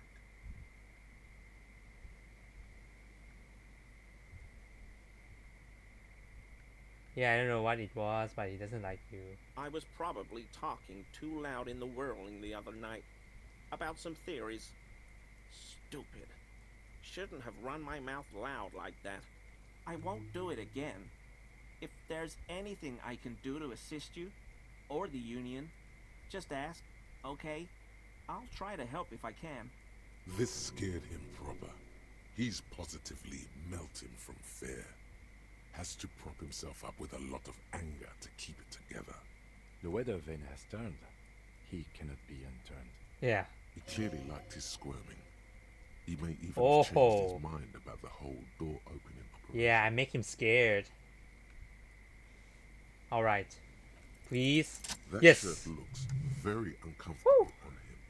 Look at the buttons, barely keeping that thing together, as if something is ready to rip out from underneath. Something war underneath. It sounds like he's wearing some kind of armor under his clothes. What? You can't tell it's there just from looking at him. Probably stolen from the corpse in the yard near where he lives. Oh, he stole the armor? I knew you'd figure it out, officer. Oh my god. I'm sorry I didn't tell you at once. I was ashamed of what I did. And I didn't want you to know. We're not detecting falsehood, sire. He's gearing up to admit the truth. Gary, what's Later, Morale. I've got apologizing to do. No, you've got explaining to do. Yeah. A lot of explaining to do. Give me that armor now. He sighs again, hangs his head, and unbuttons his shirt fully. A cuirass that matches the dead man's boots comes into view. Soon it is in your hands, smelling of his sweat. But so light to hold, like a bag of cotton. Why did you really put those clothes in the trash? Everyone was picking those pieces off him, and I was watching them do it. And they scattered his clothes all over the yard. Everything was smelling. So I went there to take out the trash and started cleaning up. All those rags on the ground, him swinging up there, and I had a lapse of honor, sir. I thought, he's a foreigner. They all say he wasn't from here. Only the cuirass was left, so I stripped it off him. It was early in the morning. No one saw me. I took it with me. It was a mistake. Had I known it'd give you guys trouble, I wouldn't have... Fuck. It's okay. It was a loose end, and you are tying it up now. I'm so fucking sorry I called you Yellow Man. Oh, God. CLI officers commanded the suzerain's navy. Most of them sided with the king when... They were thoroughly conservative men, he realizes suddenly. Why did you lie to me, Gary? Because I was weak. I should have told you the moment I saw you, but... The hell, Gary? You in trouble? I'll explain later. Do you know who killed the hangman? I always thought it was the Union, but I sure as hell won't go around saying that anymore. You have my word. I don't know, and I won't be running my mouth on this subject anymore. This is all he knows. Okay. So you just stole the armor and that's it. Okay. Are we done here, Gary? Yes, absolutely. I will never do anything like this again. I won't mess with Mr. Clare either. You have my word. Thank you for your cooperation. Hear that?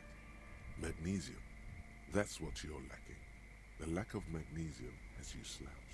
So there's a lack of magnesium in me? Yes, and it's critical. Look at yourself. You're practically devolving into a fish due to the lack of magnesium in your bloodstream. I need to make it up. You need to get so magged up. You've probably had 2 heart attacks and a minor stroke already. And the only prescription is insane amounts of magnesium. Yes, if you want to live, you need to evolve. You need to transcend the carbon barrier. Go to the apothecary and buy insane amounts of magnesium. It will reverse the damage to your circulatory system.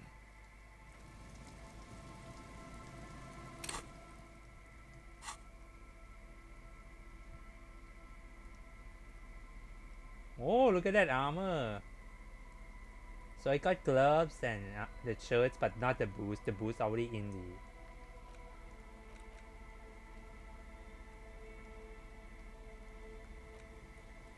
the... Right then.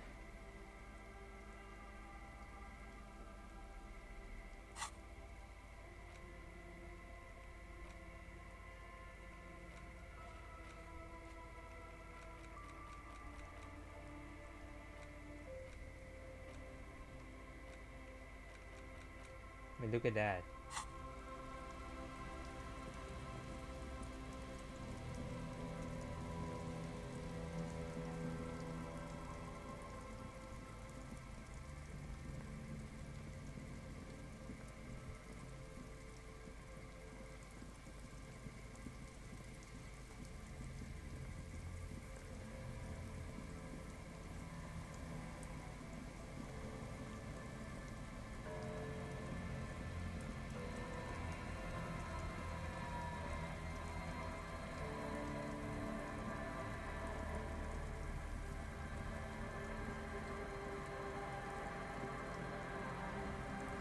This is something over here.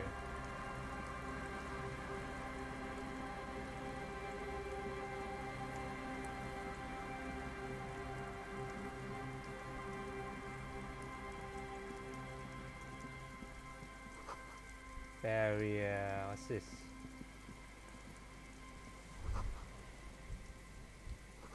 Bidding before your house engine must be the big one.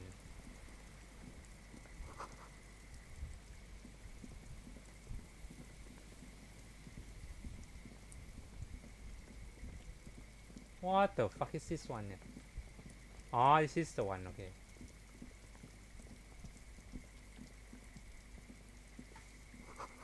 Cigarette butts.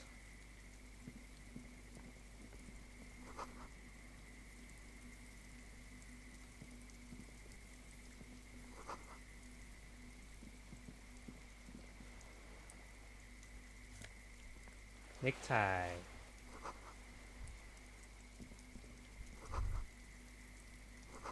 Relay corporate.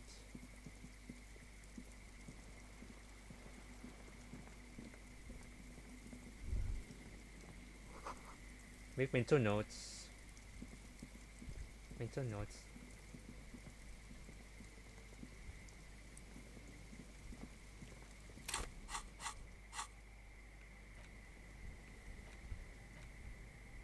Magnesium, shivers. Oh god.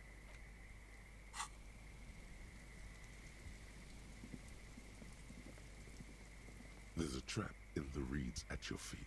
Looks like the same one you saw Morel set before. Same mesh, same wiring. The reeds shake sadly in the coastal breeze, weighed down by rain. They seem to be waiting for something.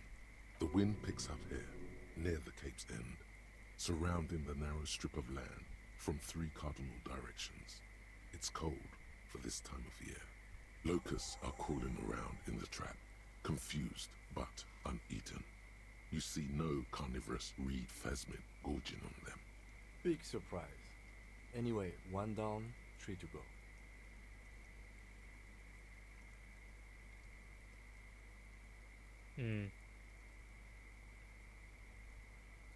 Maybe the next one. You set the apparatus back on the ground among the reeds.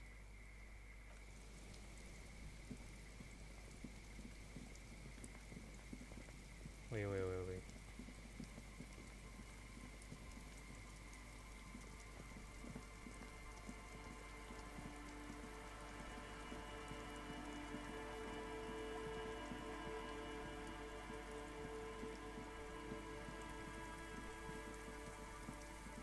Oh, let's get in here. An old door, worn by elements, guards the depot. The wind has blown a sand dune in front of it. The door hasn't been opened in a long while. It's military, a service depot of some sort. The washerwoman mentioned a depot at the coast. Oh. She said it was for moving ammo and cargo across the bay. This might be it. Yeah, we cannot open this one yet.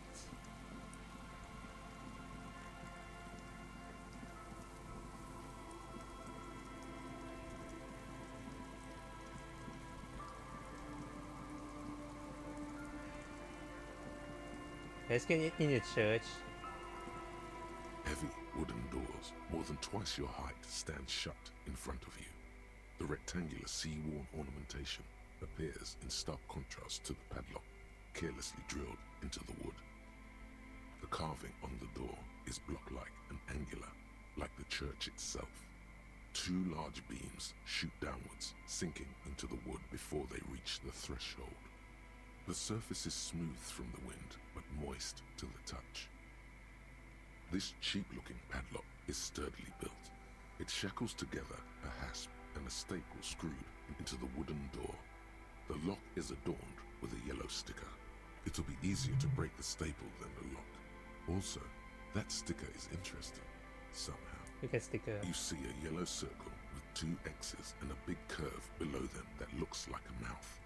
You're pretty sure you haven't seen it before, but what the symbol depicts is clear enough. A smiling dead guy. The curve makes it smile, and the X's make it dead. There is something blindingly modern about this symbol. Its modernness puts to shame everything you've seen before.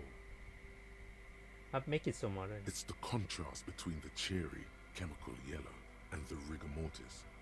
As if the cheery guy didn't know he was dead, or the dead guy didn't care that he was. Either way, you get the sense the forces of future are at work here. Have you seen this symbol before? He takes off his glasses and uses a blue handkerchief to thoroughly wipe them clean before inspecting the sticker. Then he looks up, pauses, and replies. No. Okay. Looks like a dead man smiling. Suggests junior delinquency. Junior delinquent? For Revachol ZOC, the moral intern defined junior delinquents as minors between the ages of 10 and 16 who have committed an act in violation of the law. These acts aren't called crimes as they would be for adults. Crimes committed by minors are called delinquent acts. This was part of your officer's exams. I haven't seen that sticker before, and I'm not a youth.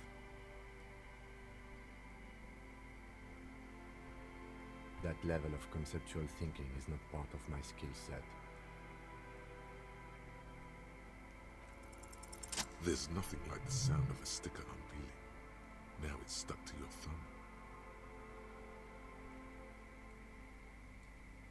In the wind. Leisure. What is leisure? Hold on. Somewhere around my books เหรอ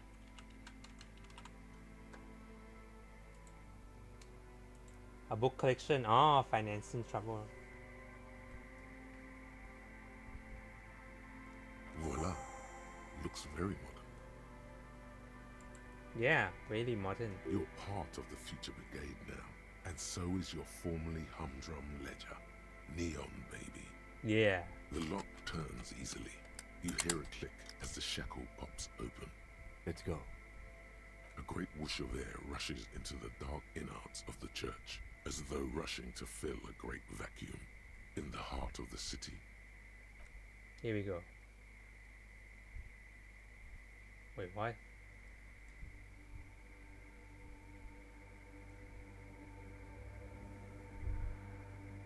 What the fuck?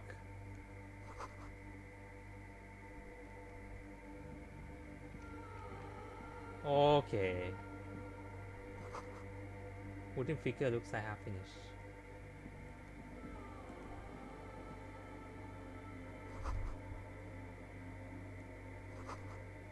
Beatles.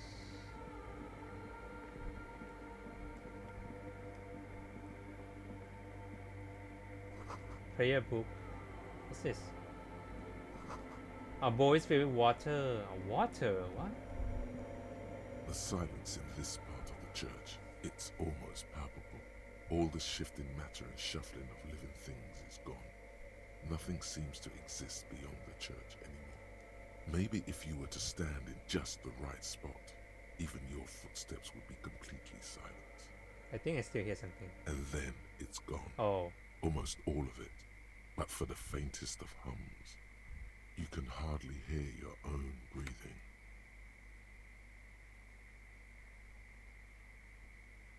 You produce a few muffled thumps, after which the silence feels even more total, somehow. Yo! Your voice is barely audible. Not a howl, but the softest of whimpers. It's unnerving. What's happening? The lieutenant points to his ears and shakes his head. Then he leans closer. Can you hear anything?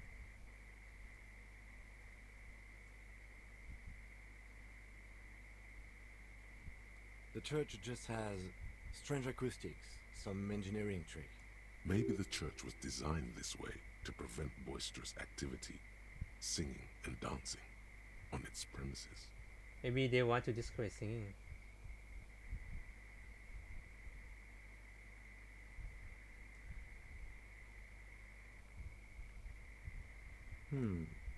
Could be. He doesn't seem entirely convinced, though. The orderly rows of ceiling panels become barely visible, then disappear completely in the darkness of the tower overhead. Good thing I upgrade my perception. Go. What did I see?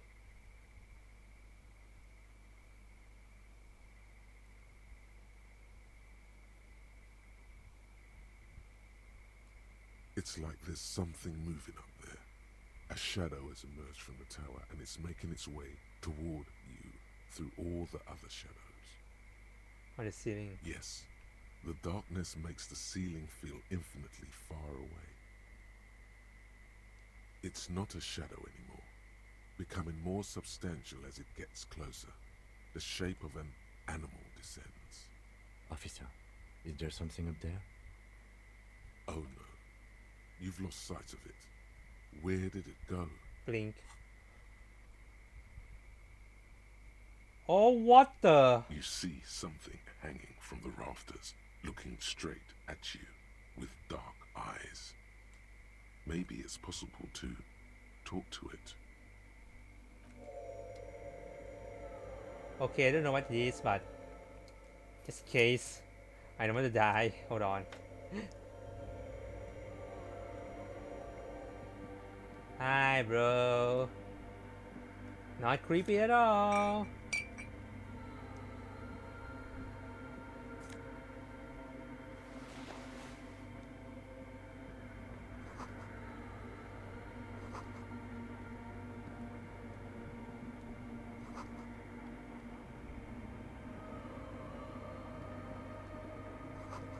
Spider. Oh, shoes. Give me the shoes.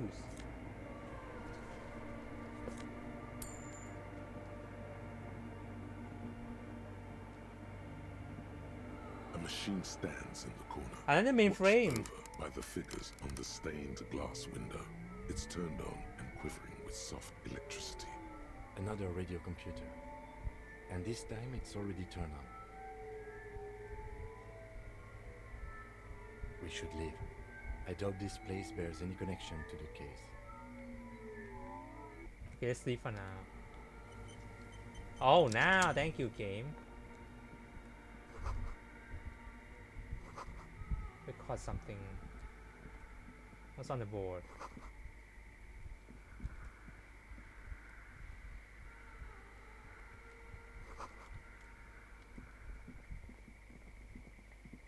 Hey, who are you? The shadow is a man. A man made of the same stuff as the carpentry of the building.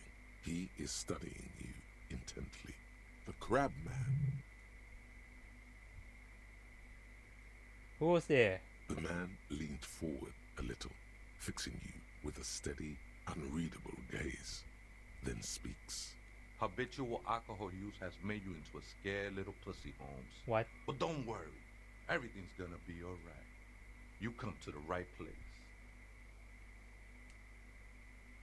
That accent is Villalobos, a peninsula in Mesk and a district in Jamro.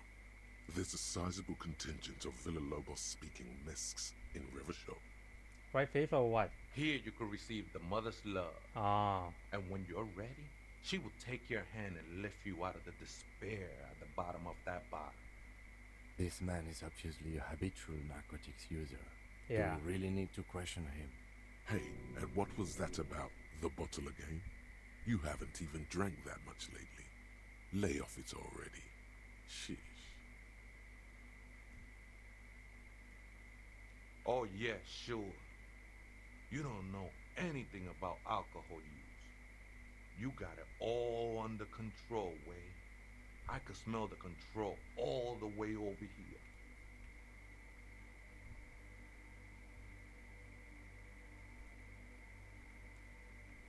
Okay, I know I'm struggling, but you don't need to lecture me. I know what I need to do. Not all of it. I was like you once. You don't know all the havoc Albino is wrecking on your mind and your spirit. Necesita parar, homie. Homie.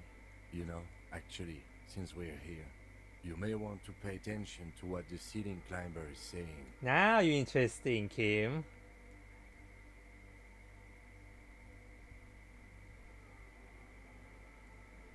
For some reason, you do have a point. Don't trust me. Trust the mother. Great. I'm only the messenger, Holmes.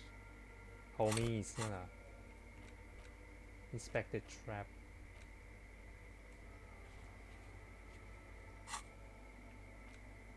Wasteland Inn. Oh god, okay. This is the Church of the Mother of Silence. You are welcome here. You have no idea what the fuck he's talking about. Great. Is he just trying to throw you off your game?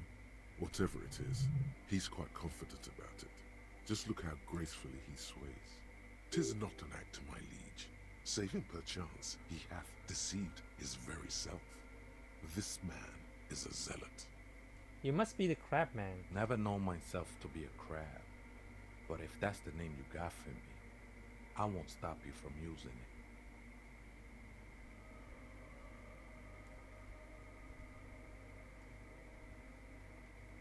To be fair, it's more like spider. I always thought of myself more like a flame. Flame. Flickering along the rafters and beams. It may be that I gotta work on my technique. What were you before become a crap, man. I was in a gangway, but my memories of that time are faded. Most of them are already gone.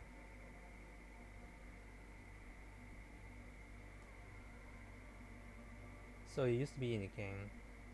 That's my man too, you know. That's not really the point, I say. You gotta give yourself over to service.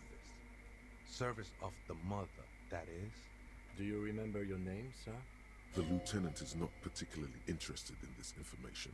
He's just trying to assert some control over the conversation. Okay. Tiago's my name. Tiago. But those syllables don't mean much to me these days. A name isn't just your identity, but also, so to speak, okay, your place amongst your fellows, your place in the world. I ain't got no use for such a place anymore. You got no use for such a place?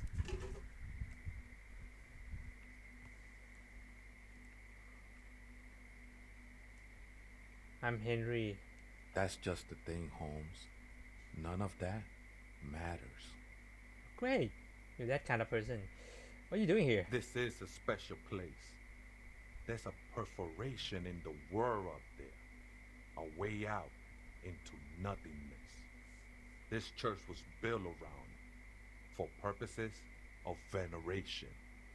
I circled it, nurtured by the silence bestowed by the mother. One of these days, I'll be pure enough to go drink from it directly. Who's the mother of silence you keep talking about? Oh, that's no simple question, I say. She is one who can be painted or sculpted. She is a cavity in the dark, beyond sense. She saved me, but I couldn't describe her to you. No one can, Holmes, and no one ever will. What will happen once you drink from this perforation? I will be incinerated, but not destroyed. Finally, I won with the state of the world before reality began. That sounds a bit like substitution behavior, no? You know a thing or two about that. You sure you didn't just switch one drug for another? It's not like that at all, man. It's just faith and joyful service. Too gleeful, those words. He is lying. Not to you, to his very own self. Why did I ask again? So you didn't just switch one drug for another. Oh, he's lying, okay.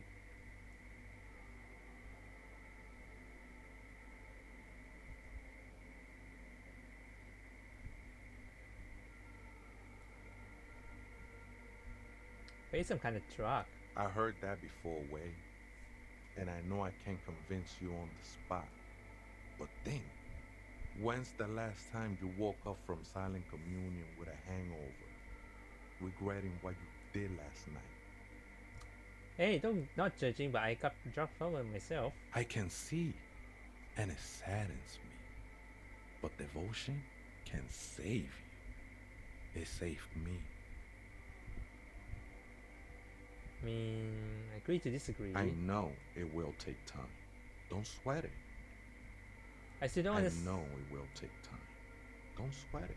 Oh my god, you already said that. I still don't understand what you're doing here. I'm a seraph, Holmes. I sing the mother's glory.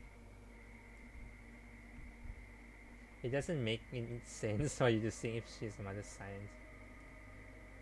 I mean, it doesn't make any sense. I don't mean literal singing, Holmes. This is the mother of silence we're talking about. It's the singing of a burning heart. Burning heart. You may be thinking, but fire crackles. No, Holmes. That's the material that's burning. The flames themselves are without sound. How did you ever find this place? Hard to say. I think I did some construction work here, back when I still had material worries. Up there, I realized what the true purpose of the church was. Been spending a lot of time here ever since.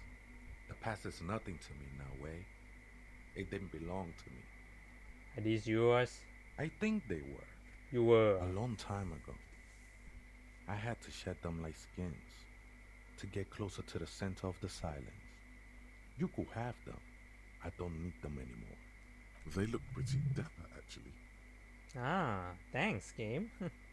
The sinewy figure lingers on the wooden beams, blending into the shadows. You've been here a long time. Do you know why the show was abandoned? Police raid a while back. Uh-huh. Did you witness it? Not really. Or at least I don't remember much of it anymore. The mother's love has done its job. That's what's so great about the mother. It lets you forget about everything. Do you know where the spooker... What? Some river want to turn this thing into a nightclub. The ones in the tent outside? Right? Yes. I see them. Guessing they're the ones who call me a crab. Probably scared of me. Do you have a reason? Do they have a reason to be scared? Nah, man. They look pretty funny. And I don't harm no one anymore. Anyway. Though he used to, a long time ago. So what do you think about the nightclub? That is. I trust you won't get in the way some enterprising youth-led business. Turning a church into a nightclub. I have to say it's a great idea. You should support. Oh my god. I don't want to say... I don't want to force him to, just agreeing. What do you think about nightclub? Why not? Oh, really? They wouldn't bother me none. I'm usually way up there, imbibing. Ain't no music on earth that can reach where I go. Okay, that was easier than I thought.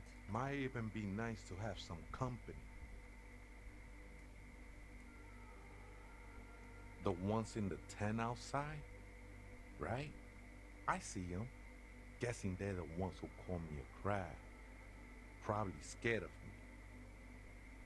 Wouldn't bother me none to have them spin music in here. I'm usually way up there, imbibing. Might even be nice to have some company. Do you know where the other spooker is? Other spooker? Oh, esa viejita es muy estudiosa. Don't know, Holmes. The Aita is Grandma? Grandma, what? No. I just call her viejita because of her clothes. Clothes? She's actually quite young. Young. Or maybe not that young. Age is just one of the many masks we wear. And you don't know where she is? That's what I said, Holmes. Okay. How do you not know where that when you both live here? Don't really follow her comings and goings. Just see her typing on her computer now and then. We got different interests. So you got nothing else to tell me? Just how it looks, who I'm she afraid is? not, Essay. You just have to wait until she comes back, Or search through her radio computer. Okay. Thanks, dude.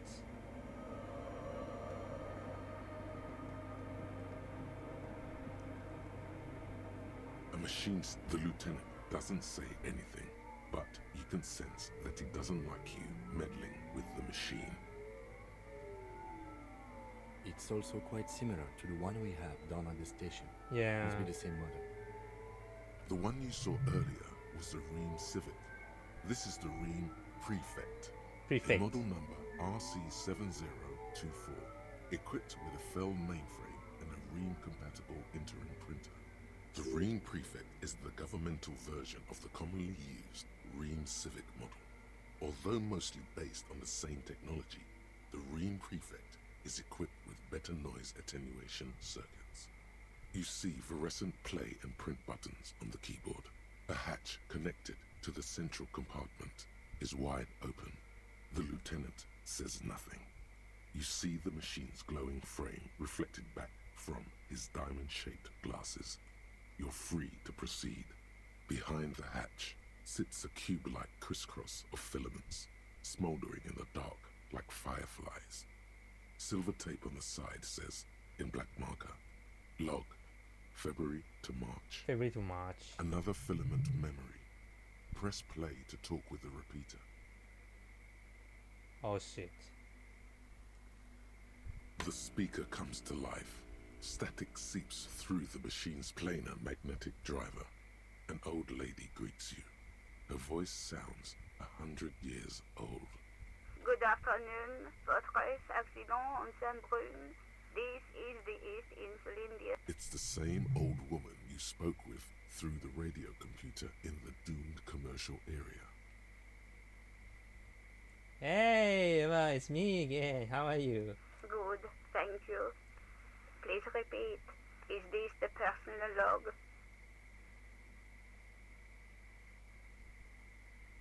Goodbye. The machine's keyboard is nothing happens. Nothing happens. Okay, we still have a little bit more time, so let's go here. In white, silver, and apricot faience, the young mother of humanism stands above you. A crack runs across her body. She is impossibly tall, oval-faced and sad, a dark and radiant majesty. This is her innocence, Dolores Day. Dolores Day. Cradled in her arms are a pair of glowing lungs, clearly visible from underneath her flowing dress. You should kneel. Your knees touch the floor. Oh my. The floorboards are hard and cold. There you kneel among the snowdrifts, diffuse light falling on your hands from beyond the glass. Look up. The woman looks down at you kneeling. She towers among her followers, architects, laymen, courtiers. There is a sad smile on her lips and a glint in her green-blue eye of what? Compassion? Remorse? She acknowledges the passing of someone who is still alive. She knows the passing of someone who's this morning. As that terrible word passes through your mind, the lieutenant draws an X-shaped cross from shoulder to shoulder.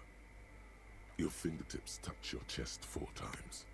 Then you rise from your knees into the apricot-colored light of the window.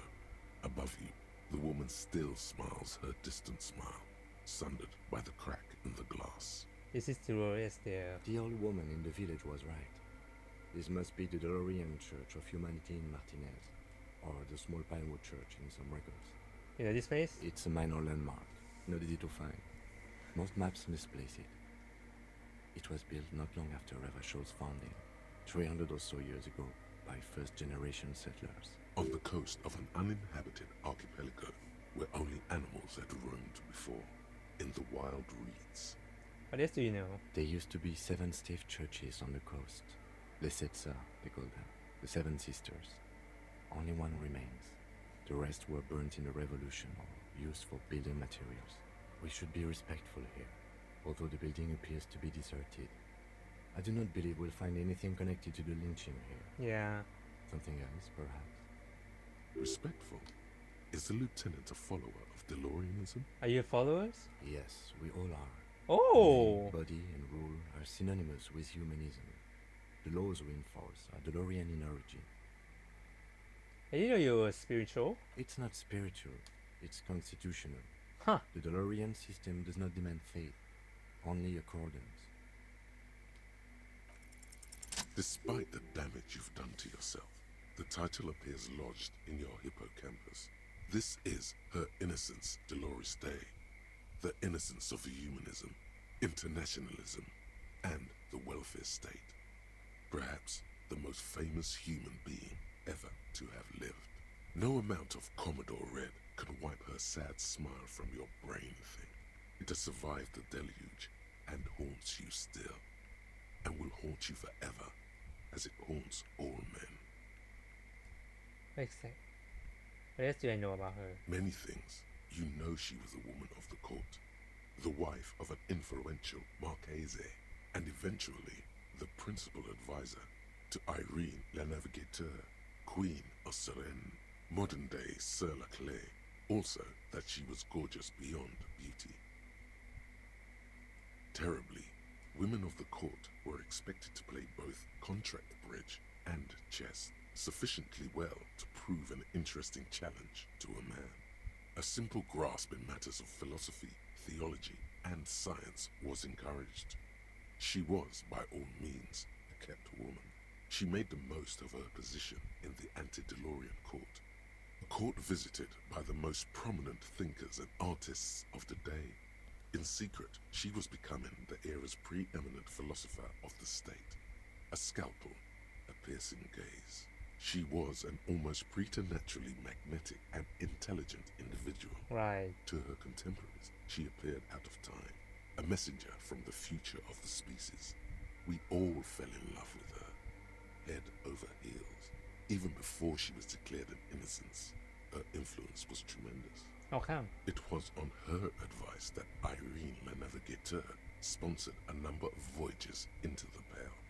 A costly, often tragic endeavor, ultimately vindicated by the discovery of the new world, the piece of reality you're standing on. She was crowned 2 years after the first expedition returned, Wow. setting in motion what is widely considered the greatest era in history. The DeLorean era. Wow, indeed. When her innocence was declared, and the queen she had advised for years fell on her knees before her, she was so overcome with emotion that her lungs started glowing in her chest. Bystanders reported golden filaments lighting the already sunlit chamber around her, clearly visible beneath her dress. That is why the lungs are the symbol of love for the cultures of the Riel Belt. 300 years ago, wow. in the wake of the discovery of this Isola, the Insulindian, by explorers from the continent of Muindi, she is, among other things, the innocence of inter-isolary travel and the connected world. What exactly the is it? highest category of historic individual, an embodiment of the world spirit. More.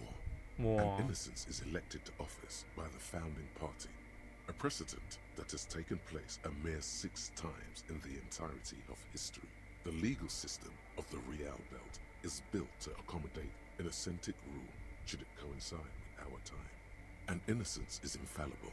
The decisions made by one are not decisions. They are inevitabilities. What would have happened anyway? Only accelerated, packed into decades instead of centuries. An innocence is a continuous, compressed event, a sacred human being. It is an honor and a glory to live when one is in office. One in office? No, we are alone. Oh, I need more. As did we all. The lands of the Mess and the Occident, and even far away Supra-Muindi. Altogether, 21 of the 40 Mundial nations of the time immediately accepted inauthentic rule, even before her crowning. Her crowning? In a city called Advesperaskit in Vespa Messina, her homeland, the name of the city means evening comes, but it happened on a winter's morning, with the canals frozen and slush falling out of the sky. She was dressed in a white and pearl dress on an emptied-out plaza with the crowd far away. Already, her Theriers, the secret servicemen of the Innocents, were worried about an assassination attempt. She must be beautiful. Oh yes, she looked like humanity's young mother, a perfect mother. Beautiful. Insultingly beautiful. It was as if her face and shoulders and hands were covered in a soft down of underfeathers. You know this well, very well. Midwinter snow was beating the cobblestones around her. A small attaché of officials stood by as her Theriers placed a white gold wreath on her head. The crowning was mostly witnessed by secret servicemen. Then what? One of the men in this secret service killed her. What? 22 years later. A young man who had come to suspect that Dolores Day was not entirely human, but something else. Something that had walked in our midst, watching us stumble for hundreds, if not thousands of years, until it decided to interfere in the course of our history. We were supposed to come up with this ourselves. The man was reported to have screamed at the Innocents. Dolores Day was shot in the chest with a fowling piece 8 times. Wow. The man, thought to be insane, said he once touched her and her body had been unnaturally warm, like a furnace, and that sometimes, while on duty, he observed her forgetting to breathe for over 10 minutes. This inhuman quality was witnessed by many others as well, glowing lungs and all. It is commonly attributed to mass hysteria and religious psychology. Was there something terrifying about her? Terrifying is a term too emotionally charged for your semantic memory, or what remains of it. But although she is often considered to be the greatest human being to ever live, there was something ominous about Dolores Day. Constantly surrounded by her Therias, she was the most socially secluded and least self-aware of all the innocences. Some modern thinkers would consider her a war criminal for the campaigns she waged against the Mesk state. And then there were the resettlement programs. The Mesk state tried to detach itself from Innocentic rule.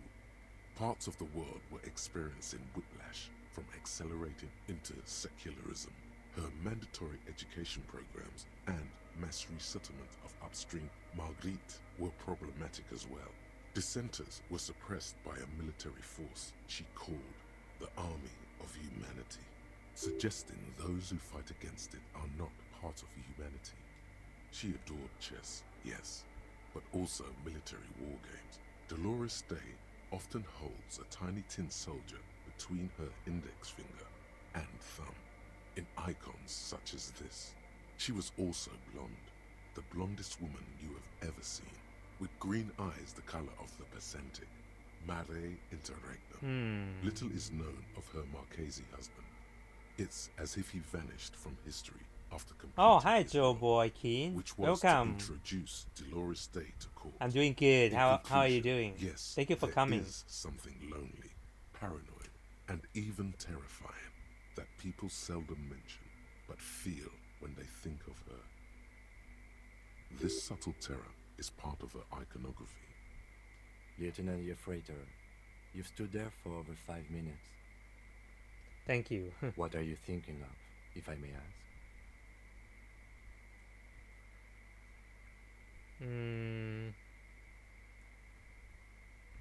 She's beautiful. That she is. A great sacred piece. I wonder what we are doing here, however. In this church, I mean. The coast in general. We shouldn't linger. This isn't a good place to get lost in. The jigsaw of broken shards Oh, yeah. falls to place in front of you. A ghostly reconstruction of the stained glass window. I still got Before it. it was shattered, there was an older woman beneath. Yes, the this is a young game. and a text, a light motif below them both. What settled this music?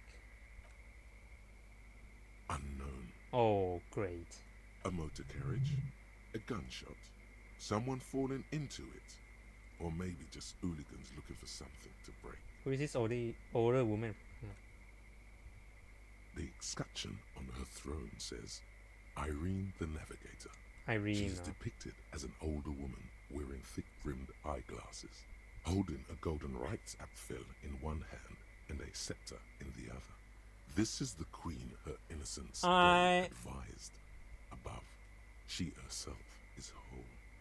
I will end the stream soon. Actually, it's almost 4 hours. Actually, I've been streaming. Actually, yeah. Small figures of wise men, common men, worshippers walk up the stairs to stand at her feet. Secret servicemen, Theriers, stand in a row guarding her. It must have taken years to produce this work in all its dizzying detail. Amato, what did it say? Below both women, in luminous black letters, Après la vie, mort. Après la mort, Fait la la vie mort. de nouveau. And then, along the left side, Après le monde, la gré. Après le gré, le monde de nouveau. After life, death. Death. After death, life again. Again. After the world, the pale. After the pale, the world again. Well. This is the great leitmotif of humanism, a summary of the effect of the discovery of this Isola, the Insulindian, on human thinking. A tremendous sea change akin to finding life after death. So right now I'm barely doing any work for that, so sorry for that if it's so low. Death, life again. After the world, the pale. After the pale, the world again. This exaltation is common in Dolorian sacralism. In the early years, it was even incorporated as the RCM slogan. No more, however. Why? It was deemed subservient to use a strongly moral intern-related motto. We already suspected of bootlicking. The sentence was also seen as too feminine. It was a macho thing. I have someone to help up on that actually. Justice, union, prudence, and force. Huh. Cool. Ice cool. Huh. The mother of humanism towers above you, a wax painting on a cracked pane of glass. Nothing has changed in her expression. Okay, I think I might end it now. Let me go outside and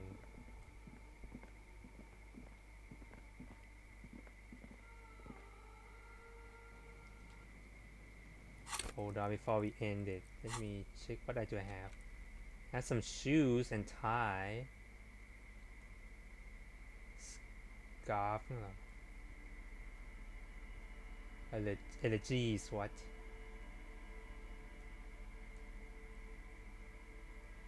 Empathy in someone else's shoes. What should I get here? Perception. I might need perception a lot more. One bottle. Great.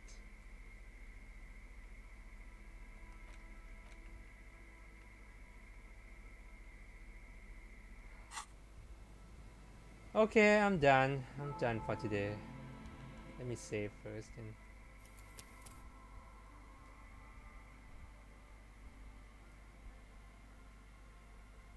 I actually have someone help on that already, so you don't need to do anything for me anymore.